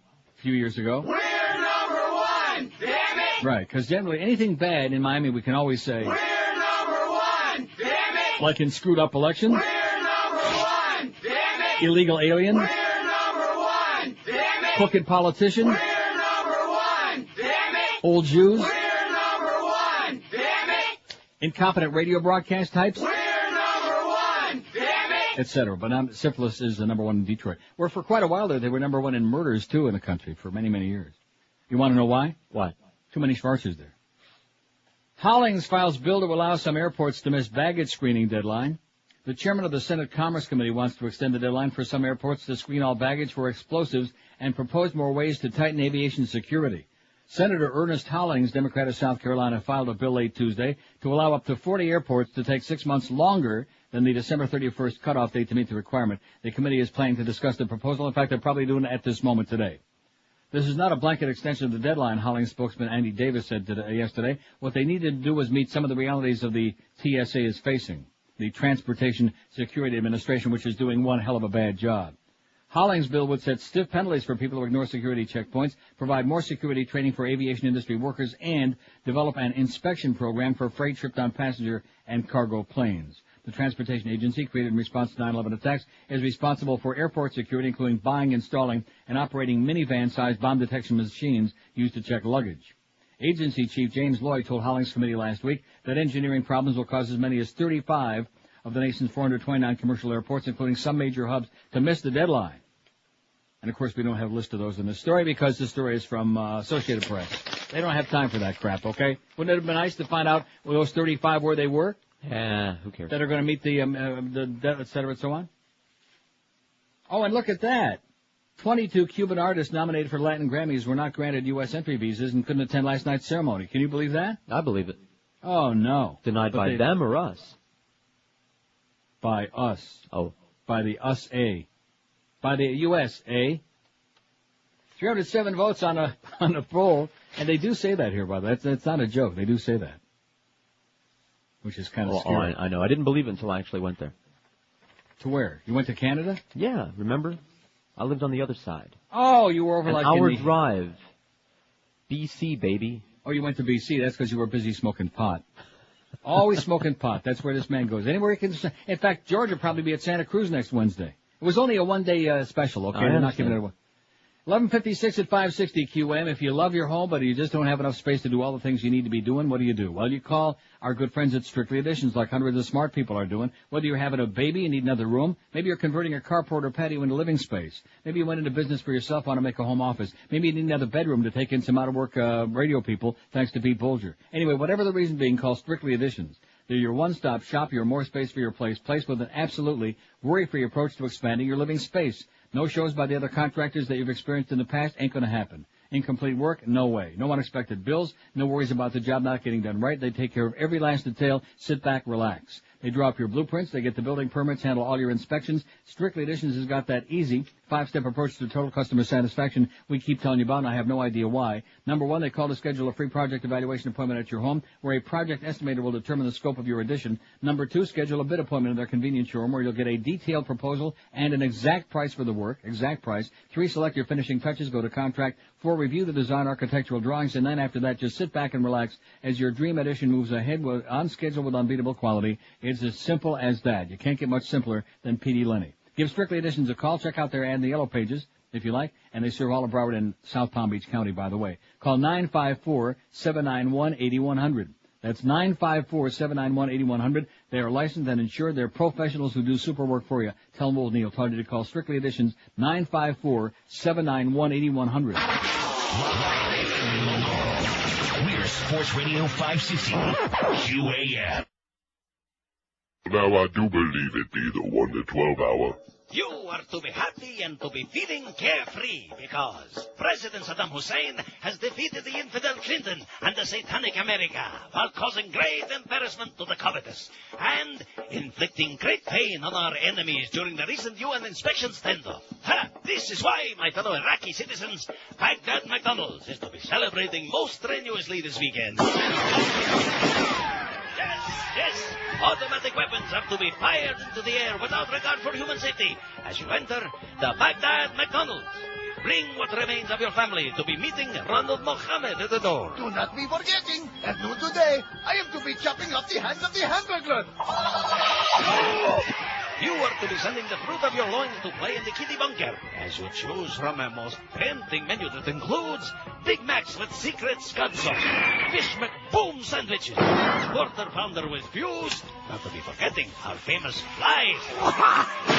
Yes, my fellow Iraqi citizens, we are to be celebrating our wondrous leader Saddam Hussein's victory over the soulless ones of the United Nations and eat this weekend at the Baghdad McDonald's. A portion of proceeds will be given to our great leader Saddam Hussein's most secretive researching program to be building weapons of mass destruction. So anyway, those 22 artists who couldn't get visas, those from Cuba? Yes. Soloists or members of 7 groups were unable to receive the proper visas to attend the show last night, according to Cuba's Vice Culture Minister Abel Acosta. Among those who could not be there are jazz pianist Chucho Valdez, God dang it, guitarist Ray Guerra, and rapper X Alfonso. My God.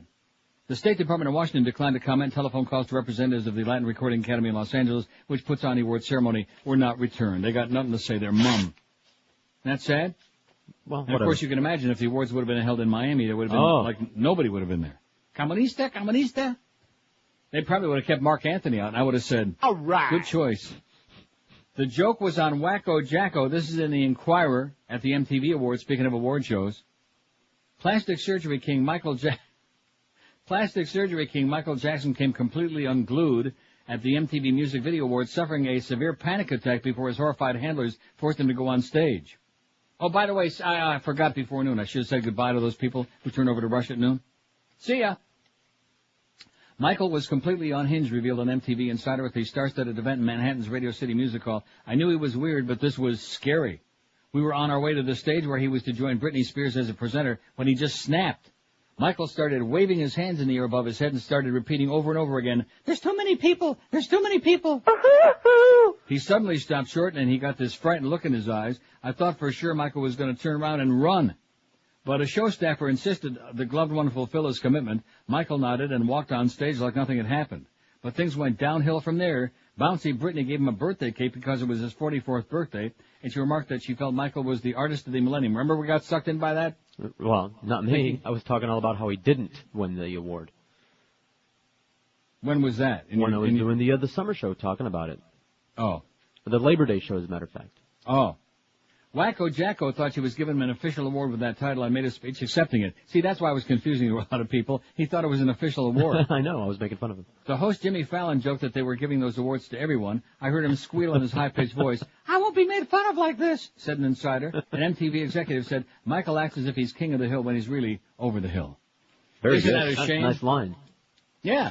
The king of the hill is over the hill. Yeah. Oh, and speaking of American Idol, this picture, if you could see, they are both, man, they give new meaning to the word parshane. These two. Kelly and Justin. Yeah.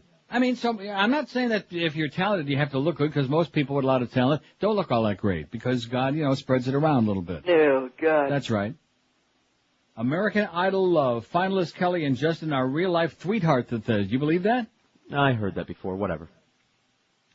Songbird, he is grotesque, man. Another picture of him. In fact, he looks like a girl. Right. You know what? He's more feminine than she hair. is. Songbird Kelly Clarkson has not only become the first American Idol, she's also won the man of her dreams, singing rival Justin Guarini. The two Idol stars have become real-life sweethearts as well as America's sweethearts over the past few months, and the producers struggle to keep the romance under wraps, the Inquirer has learned. How do you like that? They were wrapping it. Kelly, probably in plastic. Kelly and Justin are locked in a very heated love affair, revealed an insider. In fact, someday she might even get to see it. Show execs had worked, just like your good friend there. What's her name? Jessica Simpson and Nick. Oh, yeah. She was on that 70s show, by the way. She's got new breasts. Yeah. And what about Nick? Does Nick have a new penis? Unfortunately, she doesn't have a new face. I see. Well, that is her weak link. There's no question about that. From the chin down, she's fine, but she's got a little... Well, that's good. They can rub their noses together because he's really great except for his nose. They both have a little nose problem. In fact, they're going to be doing a duet, Nobody Knows the Trouble We Be Seeing. What was the song they did? It was the theme from that awful movie. It was whatever it was. Anyway, Kelly and Justin are locked in a very heated nose affair, revealed in Insider. Show execs had worked harder to keep the blossoming romance under wraps since Justin attracted a huge following of teenage girls. Oh man. He's on TV, dummy. Oh. In the beginning, all 10 finalists arrived at the show together in the same limo, and they shared a dressing room. Of course, NSYNC has got a big following of teenage girls, too. What does that tell you? They're on TV. They like ugly guys with no penis. But Justin and Kelly were spending so much time together, producers hired separate cars to pick them up and drop them off, and they gave them separate changing rooms, divulged the Insider. Sources say it was inevitable the two got hooked on each other. They have similar interests, admire each other's talent, and spent 3 months together living in the same house with other finalists. They just couldn't resist each other's charm, looks, and charisma, said the Insider. Justin himself confided, "We're both goofballs and have a great time together. We just really got connected. We just hooked it up. We just stuck it in there." Justin, 23, and Kelly, 20, are both from small towns. She's a former cocktail waitress, and he was a door-to-door salesman. Neither was involved romantically when the competition started. Their romance was fast to ignite. After one especially great performance, they were back at the house with some of the other contestants, and Justin was raving about Kelly's talent, revealed the Insider. They were holding hands and hugging as if they were boyfriend and girlfriend. Then they slipped off quietly to a room together. Ooh. Oh. The next day, the whole studio was abuzz with talk that Justin and Kelly had spent the night together, and many more nights after that. Becoming overnight sensations, living in a mansion and falling in love is beyond their wildest dreams. It's in the Inquirer, baby. Oh! It's in there. God damn it. They're doing it. Do you believe us? No. Well, we'll say it louder next time. They're doing it. Rodney Dangerfield's doing it. You know what he's doing? Dying? He thought he was. Rodney Dangerfield caught smoking pot in intensive care. Oh! All right. Rodney Dangerfield was rushed to a hospital, terrified he was having a heart attack, and to calm himself, he fired up a joint right in the middle of the intensive care unit. The 80-year-old comic, who has been battling heart disease for more than 10 years, was brought in by his devoted wife, Joan, 49, who says her husband panics every time he feels a twinge in his chest. He goes, "Oi!" Rodney came into St. John's Health Center on Saturday night, August 31, white as a sheet, drenched in sweat and holding his chest with both hands, an inside source revealed. It was obvious he was in a lot of pain. He must have thought he was Milton Berle. He got confused. He was holding it with both hands.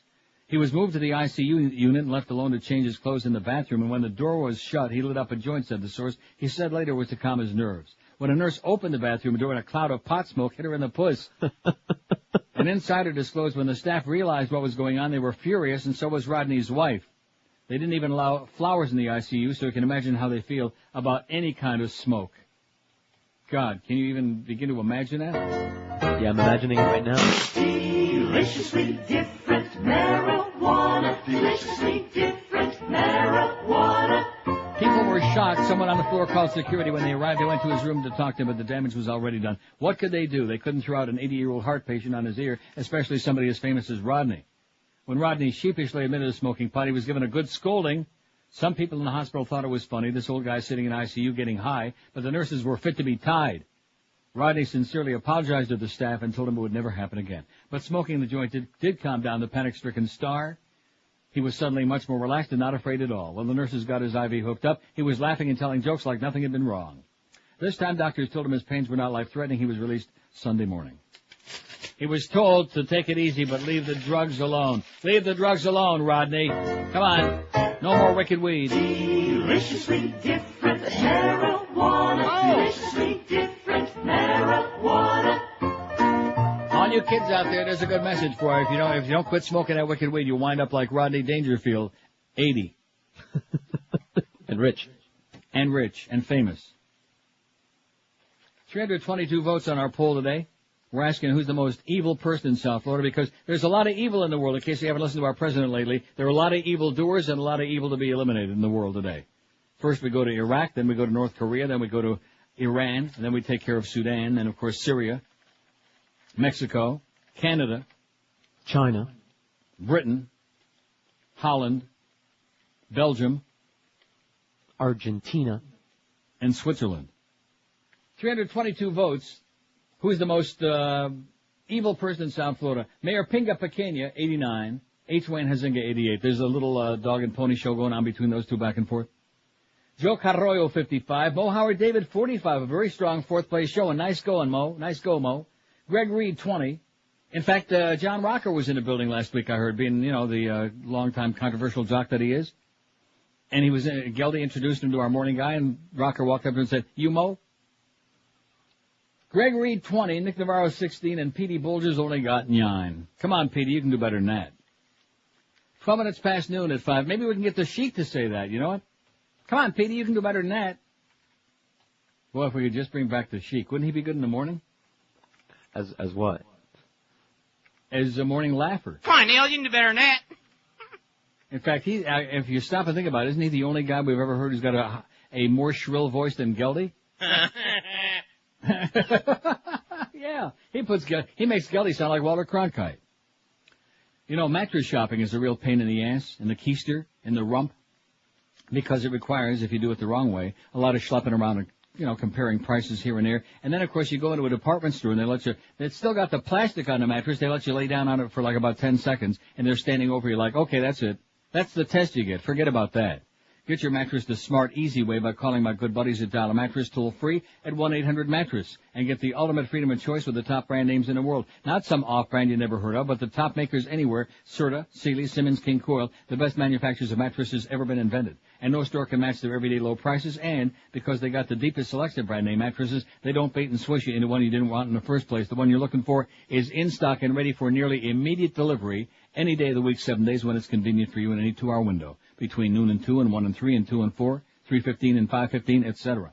So pick up that phone and do it the smart way. Call them right now, and don't forget to give you that 30-day in-home comfort guarantee to try to check it out in your house the right way, up to a month. Sleep on it, do your thing on it, make sure it's the mattress that's right for you. Call them right now. They'll be there knocking on the door in no time. 1-800-MATTRESS, 1-800-MATTRESS. Check them out on their website if you like it, mattress.com. Live and local. This is Sports Radio 560 QAM. Their dick in the White House? McDonald's is cutting the fat in their fries, but here at McDougal's, we're upping the fat. Let's up the fat. Why eat healthy when you can enjoy those good old grease-soaked, artery-clogging French fries at McDougal's? Let's up the and double the size of our fries. Now try McDougal's Double Death Wish Combo, a burger and soft drink. Yeah, Jolt, that's got like 10 times the caffeine and 40 times the sugar. Mm-hmm. I think they make that in Rochester, right across the lake. There it is. Dale Alexander, the Information Technology Director for Albuquerque, New Mexico Public Schools, was not exactly a fan of filtering software for blocking pornography and other websites deemed inappropriate for children. But when Congress required of its schools that received certain technology grants, Alexander had no trouble deciding whether to install the software. Up to $14.7 million was at stake. There was a lot of money on the table, Alexander said, and outweighed any arguments that good adult supervision, not a filtering product, is the best solution for dealing with unsavory online content. All across the country, schools are installing filters. The only unsavory online content I've ever seen was that Online Detective. All across the country, schools are installing filters or expanding their use despite flaws in the software, which sometimes blocks legitimate sites needed for lessons. You following that? I got it. For the most part, schools had to install filters by the new school year, an unwelcome surprise for some students and teachers. It's left a lot of teachers scrambling to help kids get the information they be needing, said Tom Henning, a high school physics teacher in San Francisco. And you sure have to know about your physics. In one case this summer, he said a student researching racetracks for a paper found resources on them blocked as gambling sites.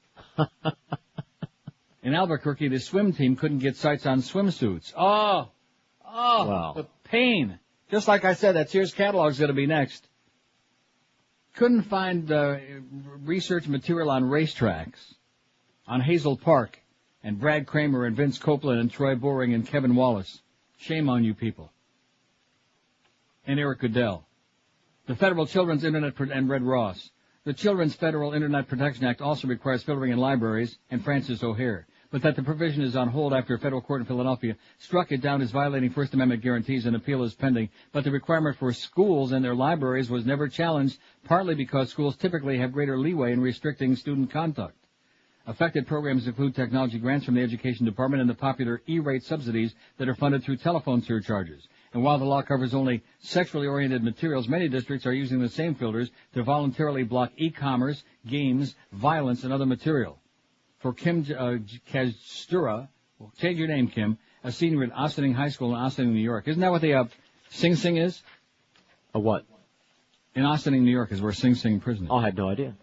Well, now you do. You just learned something. I'm pretty sure. For Tim Kadsura, a senior at Ossining High School in Ossining, New York, filters meant choosing a new senior project because a site for Red Hat Inc., a company he was going to profile, mysteriously got blocked. About half the sites I try to access for research on any given topic are blocked. Many of them the most useful, he said. What's the use of technology if we can't use it? It's like having a penis. What's the use of having it if you can't use it? That's what Clarence said. At least one district in Eugene, Oregon has rejected the grants in question, about $7,000, rather than expand filtering to all schools. Filters are imperfect and give students and parents a sense of security that really is not there, said Les Moore, the district's director of computing information services. Filtering companies generally won't disclose blocking criteria, considering them proprietary. Most schools have policies for overriding blockages. Sometimes it's as simple as having a teacher do it on the spot. You ever have a teacher do it on the spot? No. Well, I bet you wished. Yes. For others, it involves a community-based review committee around the filtering company. Well, just another example of what's going on, folks. When in doubt, block it out. Poll: 7 in 10 think U.S. will be at war with Iraq a year from now. 7 of 10 Americans. Now, see, if this is true, then we got a real problem, you know? We got a real problem. No, seriously, because if they do start it, they want to start the war like in late January and February. They got it all cooked up to get going. And if we're going to be at war a year from now, if it's going to take like till next September, we got some real serious problemas.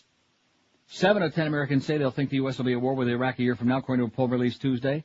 The poll was taken just before Iraq invited UN weapons inspectors back into the country. About the same number said they believe if the U.S. doesn't take military action against Iraqi leader Saddam Hussein, he'll eventually use weapons of mass destruction against this country. Almost half said they expect that within 5 years, while a fourth said that by next year, and a sixth said in the next 6 months he'll be using it. The CNN USA Today Gallup poll, right wing, of 803 adults was taken Friday through Monday and has an error margin of plus or minus 4 points. Other findings in the poll: President Bush's job approval was 70%, an increase from recent weeks when his approval was in the mid-60s. 2/3, 68%, said Bush is asking Congress to support military action because he thinks prompt military action is necessary to protect the United States. About a fourth, 26%, said he's doing it to help Republicans in elections. A third, 35%, said some Democrats said they thought Democrats are reluctant to vote because they want more evidence. And 6 in 10, or 59%, said they want to wait because it might hurt them, the Democrats, in the election, which they got it right.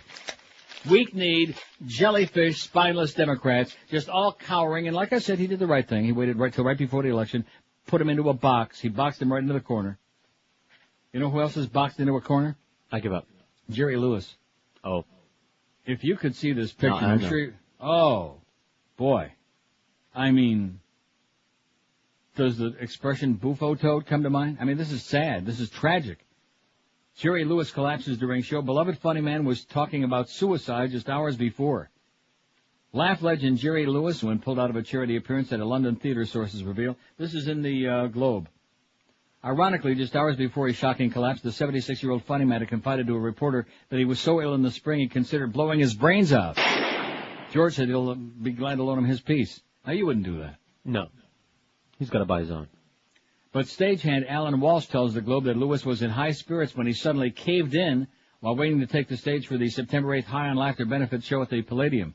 Jerry was watching a monitor backstage, was in great form, laughing and joking with everybody, Walsh says in an exclusive interview. One minute he was sitting back in the chair looking at the screen. The next, his head lolled to one side, and he was in obvious pain and struggling for breath. Like that. Paramedics were called. They put the comic, who was fighting for air, on a stretcher and carried him into the ambulance. Lewis was given oxygen while his pulse and blood pressure were checked. The medics wanted to rush him to the hospital, but Lewis, who had done his grueling 24-hour annual muscular dystrophy telethon in the U.S. the week before, refused. I heard him telling, "I'm going to be fine. There's no need to take me to the hospital," says another theater source. "Just make sure those guys keep the show on the road. Let's roll." Hours earlier in the interview, Lewis said that he was in so much agony from an old spinal injury earlier this year, he wanted to kill himself. In April, he got it so bad that it forced me to get a gun and seriously think about putting it in my mouth, he confided. "I thought my life was over."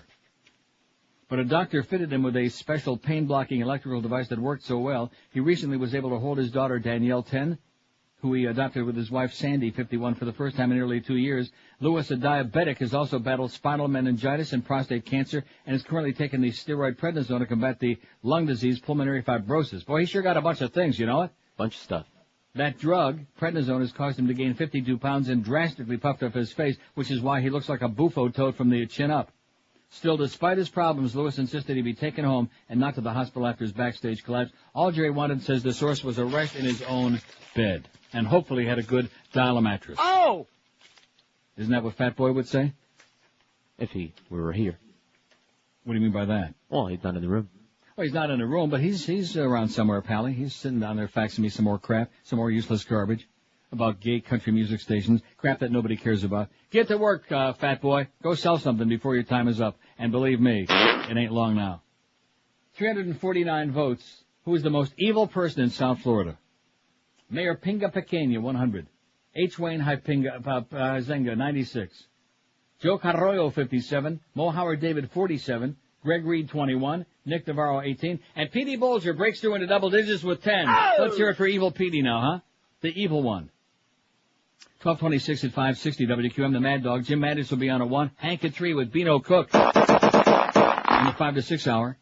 By now, I am positive you've heard the incredible earning potential of being a computer professional, and you've heard us talk about the incredible demand on this station for certified computer professionals. They need you. You've also heard us talk about the great people at Fast Train. It's time to do yourself a big favor. Pick up the phone and call Fast Train toll-free at 1-866-FAST-TRAIN. Start making some serious cash. You can complete your program, get certified in just 4 short months, and be on your way to a new, higher-paying, satisfying career. Fast Train's got 4 convenient locations all over Dayton, Broward, including the newest one in Kendall. Fast Train's got convenient day, evening, and weekend classes to fit your schedule. They've got full-time job placement department with over 30 years experience, so these are the people you want to be doing it with. Pick up the phone, call our good friends at Fast Train right now while you're thinking about it, and get started right away. Call toll-free 1-866-FAST-TRAIN. That's 1-866-FAST-TRAIN, or you know how it goes. Check them out on their website, which is fasttrain.com. Live and local.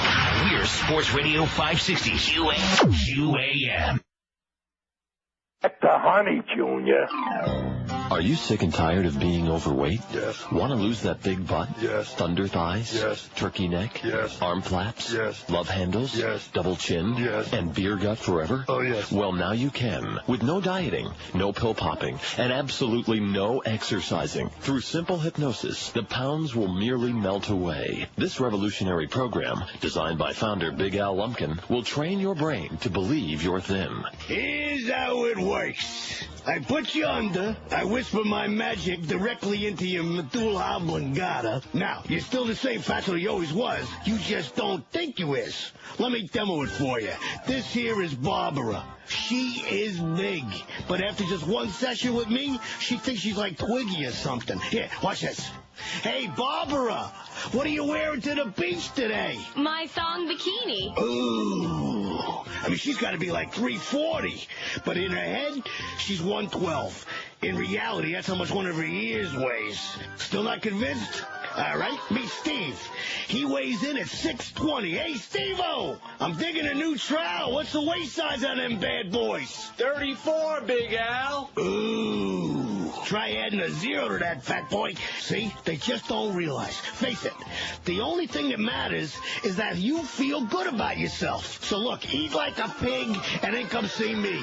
I'll whisper the old voodoo mumbo-jumbo into your cerebellum, and presto, you are a skinny mini. This program has not been approved by the FDA, NBA, or NRA and may not be suitable for anyone with an IQ over 40. Testimonials were given by actual program participants who believe they are thin, but they are not. Ever see anybody with ears, a fat person whose ears were fat? Yes. That's really above and beyond. Like fat earlobes, you know what I'm saying? And fat eyelids. God. Sad. Anybody we're thinking of in particular? No. No, just in general. 12:32 at 560 WQM. Australian Jews win landmark racist website case. Australia's Jewish community won a landmark court case Tuesday when a judge ruled a website that denied the Holocaust happened and vilified Jewish people was illegal under racial discrimination laws. They took your site down, huh?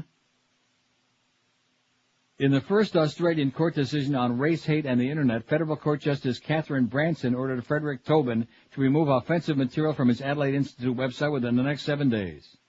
The offending material denied the deaths of millions of Jews during the Nazi era and said Jewish people who were offended by or challenged Holocaust denials were of limited intelligence.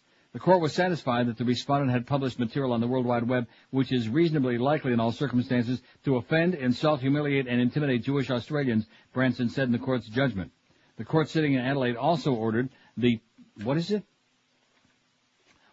Tobin to issue a written apology to the president of the Executive Council of Australian Jewry, Jeremy Jones, who brought the legal action, and to pay the court's costs.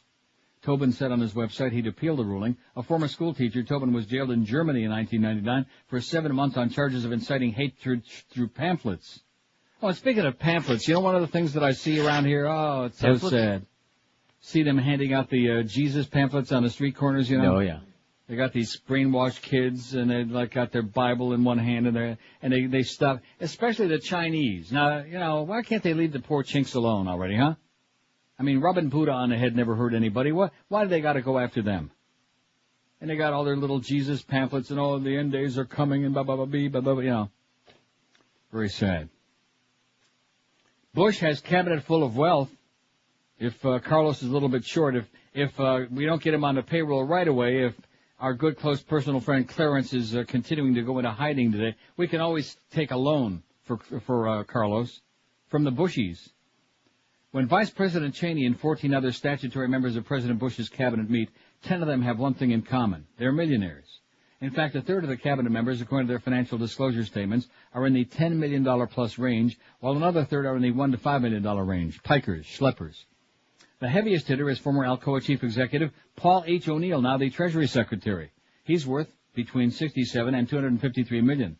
Disclosure forms don't give specific price valuations for holdings, but instead require officials to state whether an asset is worth from, for example, $100,000 to $250,000 or $5 to $25 million. Like most of his affluent colleagues in the administration, O'Neill has taken money out of directly owned stocks to avoid allegations of conflicts of interest and placed it in mutual index and other funds with a wide variety of holdings or into government notes. O'Neill, for example, reported that he has between $25 and $50 million in the Vanguard Institutional Index Fund, $5 to $25 million in a Solomon Smith Barney Money Market Fund, and $5 to $25 million in the Dodge and Cox Stock Fund. The cabinet member with roughly the same amount of assets as O'Neill is Defense Secretary Donald H. Don't call me Hermann von Goering Rumsfeld. Over the past 25 years, Rumsfeld's been chief executive of G.D. Searle & Company and General Instrument Corporation and served on a number of corporate boards, including the Tribune Company, which owns the Los Angeles Times and Chicago Tribune, and Kellogg Company, Sears Roebuck & Company, and Allstate Corporation. Rumsfeld reported that he is worth between $62.1 and $115.8 million. Over the past year, he's purchased $5 to $25 million in the Vanguard Municipal Bond Intermediate Fund and Bernstein Diversified and a bunch of others.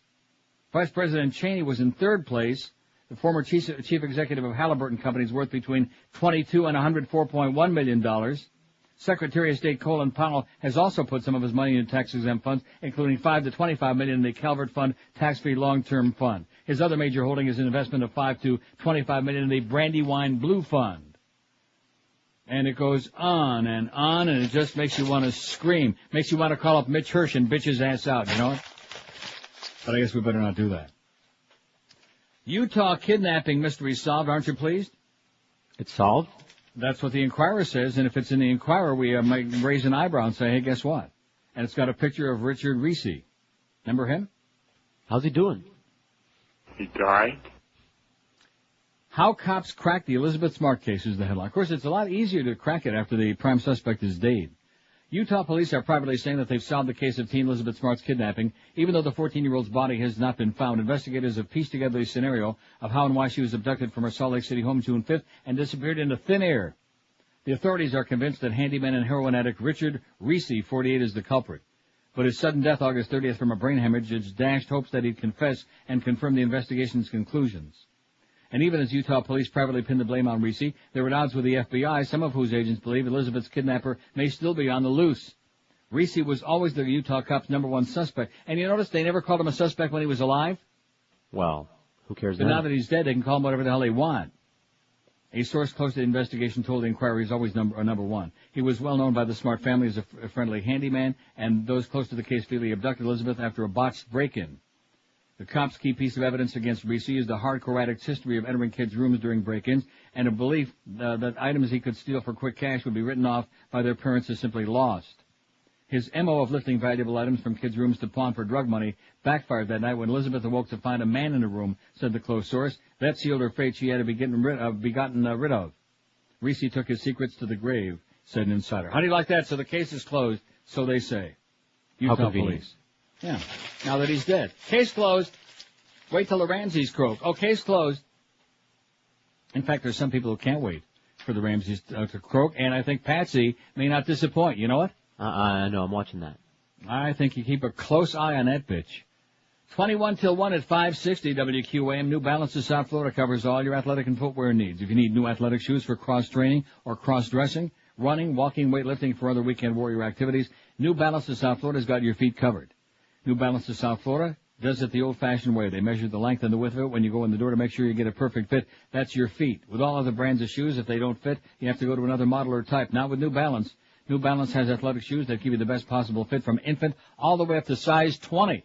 So if you're like one of them big Schwarzer basketball players with gigantic feet, or maybe just like Tom Welling, who for a white guy's got awfully big feet, they can take care of you at New Balance. They've got the style, sizes, and widths of shoes that only before you could find in catalogs or by mail order. New Balance is your one-stop shop, and if for some unlucky reason they have to special order those shoes, they will at no extra charge for you. So make a run over to New Balance in South Florida and Aventura Mall, Pinecrest, Boca Town Center, and coming in November to their newest location in prestigious Palm Beach Gardens. If your feet could thank you, they would for schlepping you to New Balance. Live and local. This is Sports Radio 560.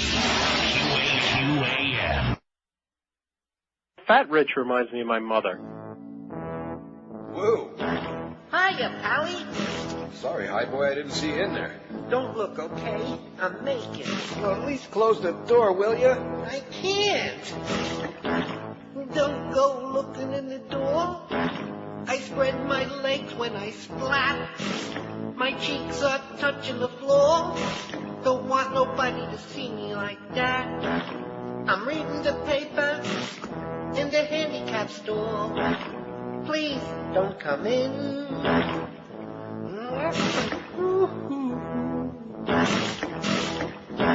Beast and Geldy,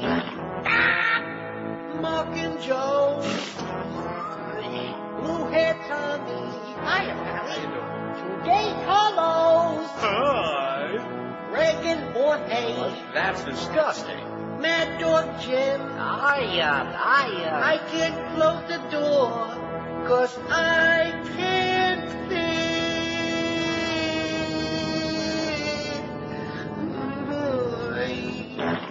Don't go looking in the door. I'm dropping toys in the well.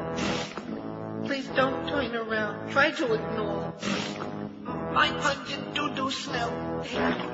I'm in here making with my pants on the floor next to my chins.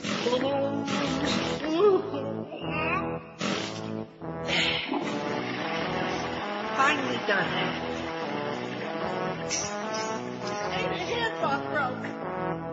The handball broke. I can't get up. It's not there. It's not there. Somebody's going to help me. It's not there. Pally. See ya, Pally. 12:45 at 560 QM. Here's the fax says, where can I get the info you just read on the millionaires in the Bush administration? Can you tell me who the author of the article is? Well, just to show you I'm a great guy, I had to go back into my little trash bag back there and pull it out. I yanked it out. Bush has a cabinet full of wealth. It's in yesterday's Washington Post, and the author is Thomas B. Edsall, E-D-S-A-L-L. Page 827. Even give you the page number. How do you like that, eh? I never noticed that before. The Washington Post on their website, they even give you the page number that it appears on. That's pretty damn good, you know. Washington Post yesterday, Thomas B. Edsall, whatever his name is, Bush has a cabinet full of wealth, is what it says. There you go. No extra charge. Al Gore blasts Bush for Florida election problems. Former Vice President Al Gore, who lost his bid for the White House in a bitter vote recount battle in Florida 2 years ago, said yesterday that Florida needs a new governor to fix its election problems. Absolutely correct, sir. Now, we need a new governor to fix the state is what we need, not just the election problems. We need a new governor. During a brief stop in Palm Beach County, the epicenter of the 2000 election debacle, Gore said Governor Jeb Bush failed voters again during the primary election. You don't think it's the sour grapes, do you? Maybe. A little bit. You don't think he holds a grudge, do you? Lockbox. I think maybe the whole Jeb Bush family ought to be in a lockbox. Stay out of trouble that way. The governor pledged to fix it all and make it the envy of the world, Gore said. Nobody expected that he would fail as badly as he did.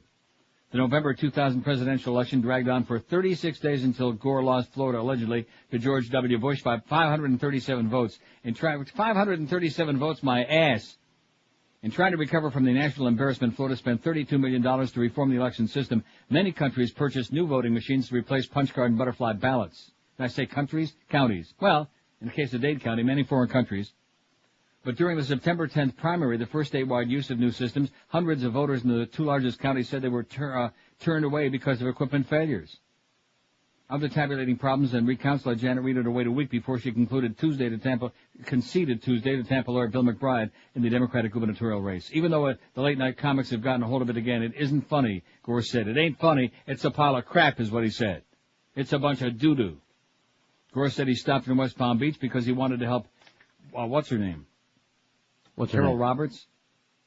No, not Janet Reno. She already lost. Carol Roberts, a West Palm Beach Democrat, who's running against E. Clay Shaw. He said she's a fighter, she knows the people, and has the best interest of the people at heart. The breakfast at the Governor's Club in West Palm Beach drew about 24 people and was expected to raise at least $50,000 for Roberts' effort. How do you like that? That's from the prestigious Palm Beach Post, which I'll say it again, crappy sports section, but other than that, they got some pretty good crap in there. It's okay. Religious and public stations battle for share of radio dial. The Reverend Donald Wildman, founding chairman of a mushrooming network of Christian radio stations, doesn't like National Public Radio.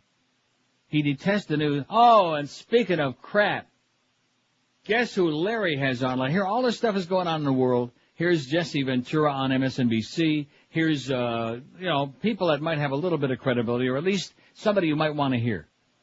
So who does the Kingmeister have on last night?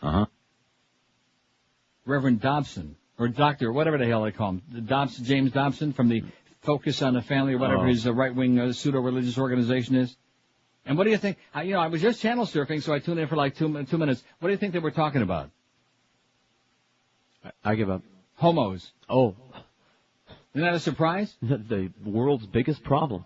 Homos. Anyway, Reverend Wildman detests the news that the public gets through National Public Radio, believes it's slanted from a distinctly liberal and secular perspective, said Patrick Vaughan, general counsel for Mr. Wildman's American Family Radio. In Lake Charles, Louisiana, American Family Radio has silenced what its boss detests. It knocked 2 NPR stations off the local airwaves last year, transforming this southwest Louisiana community of 95,000 people into the most populous place in the country where all things considered cannot be heard. In place of that program, and Morning Edition, Car Talk, and local Cajun program called Bonjour Louisiana, listeners now find Homeschool Heartbeat, the Phyllis Shoefly Report, and the conservative evangelical musings of Mr. Wildman, whose network broadcasts from Tupelo, Mississippi. He says if it was good enough for Elvis, it's good enough for me. The Christian stations routed NPR in Lake Charles under a federal law that allows non-commercial broadcasters with licenses for full power stations to push out those with weaker signals, the equivalent of the varsity team kicking the freshmen out of the gym. This is happening all over the country. The losers are so-called translator stations, low-budget operations that retransmit the signals of bigger distance stations. The FCC considers them squatters on the far left side of the FM dial, and anyone who's granted a full power license can legally run them out of town.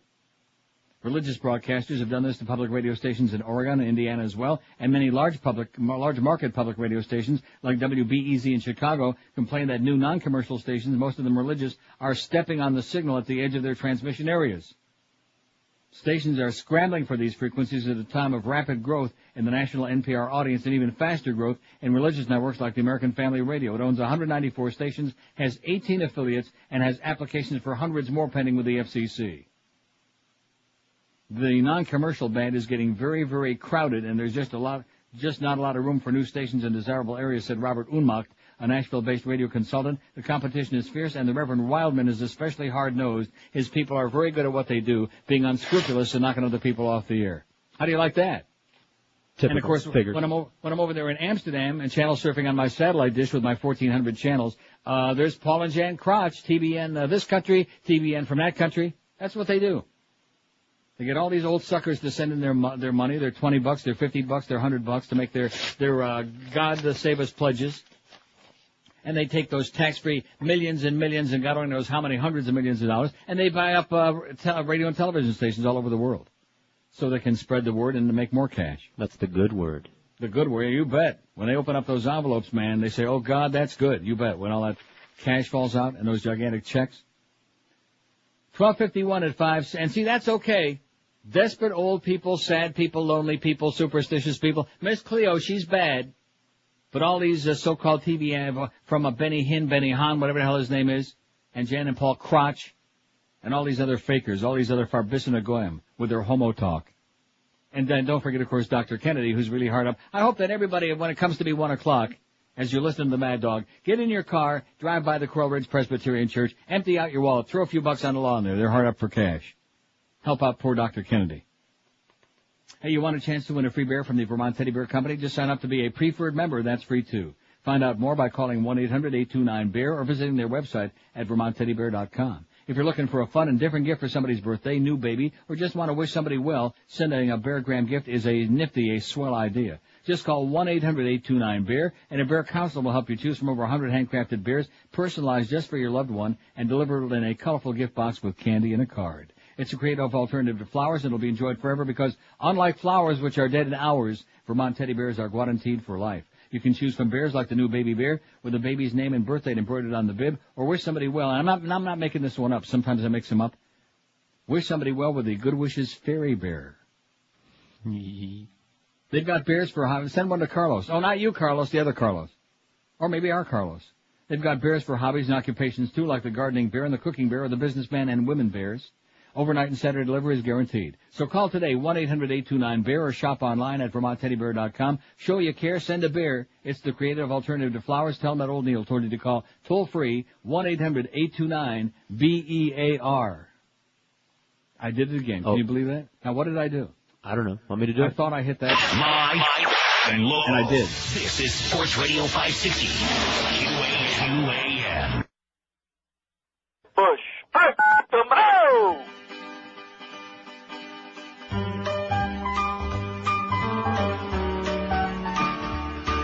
Don't like all the heartburn.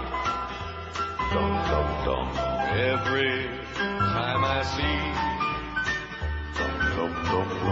that retarded dimwit on my TV. He's President Dumb, Republican muscled in, and an articulate idiot. I don't know why they would want this guy, but now he's here. We're screwed the next 4 years with President Dumb.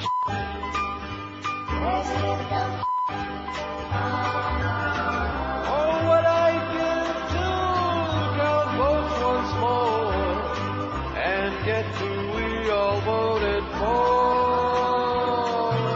Why did you want this? Lips drumming, stupid heat. Mindless, drunk, and rich kid. He's even dumber than me. He's President Dumb. You don't care what it took. You got him in by hook or crook. The Christian right knows what's best for you and I, but have no fear. We've got a great leader here with President Dumb. President Dumb. You know, just reading that number again, because I had forgotten because of the passage of time. 537 votes is the final number they finally whittled it down to by hook and by crook, mostly by crook. Yeah. And here to think that Bill McBride beats Janet Reno by almost 5,000 votes. Now, almost 5,000 out of a million doesn't sound like that many, but compared to the presidential election, right? I mean, this was like a landslide. Right. Landslide. I mean, major gigantic win. Don't even think about recounting any votes. And, of course, this whole thing was marginal anyway, and suspicious, and suspect, and psychotic. 537 votes. They could steal that like in 10 seconds with a punch of a button. How many thousands of dark folks didn't get to vote in 2000, huh? Thousands. So here we got people who, manipulated and stole the election by crook. And then, of course, should it come as any surprise that they're manipulating the public now into this public opinion thing, and, everybody's whipped up into a frenzy a year after 9/11, and we just celebrated the anniversary of it, and now we got to go into Iraq and a whole song and a dance? You got to be a patriot, baby, which is why the cowardly Democrats are trembling and peeing in their pants and afraid to open up a mouth. So you got to hand him for that, for a masterful song and dance. The only problem is Saddam seems to be throwing like a little monkey wrench in the works. You notice that? Yeah. Every time he's like a master manipulator. Every time they think, like what's his name? What was his name? The guy that got out of the escape artist. Houdini? Yeah, Harry Houdini. 378 votes on our poll. Who's the most evil person in South Florida? Mayor Pinga Pequeña, 108. H. Wayne Huizenga, 104. That's a horse race. That's a real battle, baby, right down to the wire. Joe Carroyo, 63. Mo Howard David's in the running. 51, Greg Reed 22, Nick Navarro 19, Pete Bolger 11. And by the way, we're almost out of time, but I should point out that yesterday Joe Rose filled in for the Mad Dog who decided to screw off again yesterday. Right. But wouldn't you think we got a program director now, an operations manager, we got 75 bureaucrats, and nobody even can let us know who the hell is on the air? Bye. The Neil Rogers Show on 560 WQAM, Miami, Fort Lauderdale. Will Chamberlain rate me?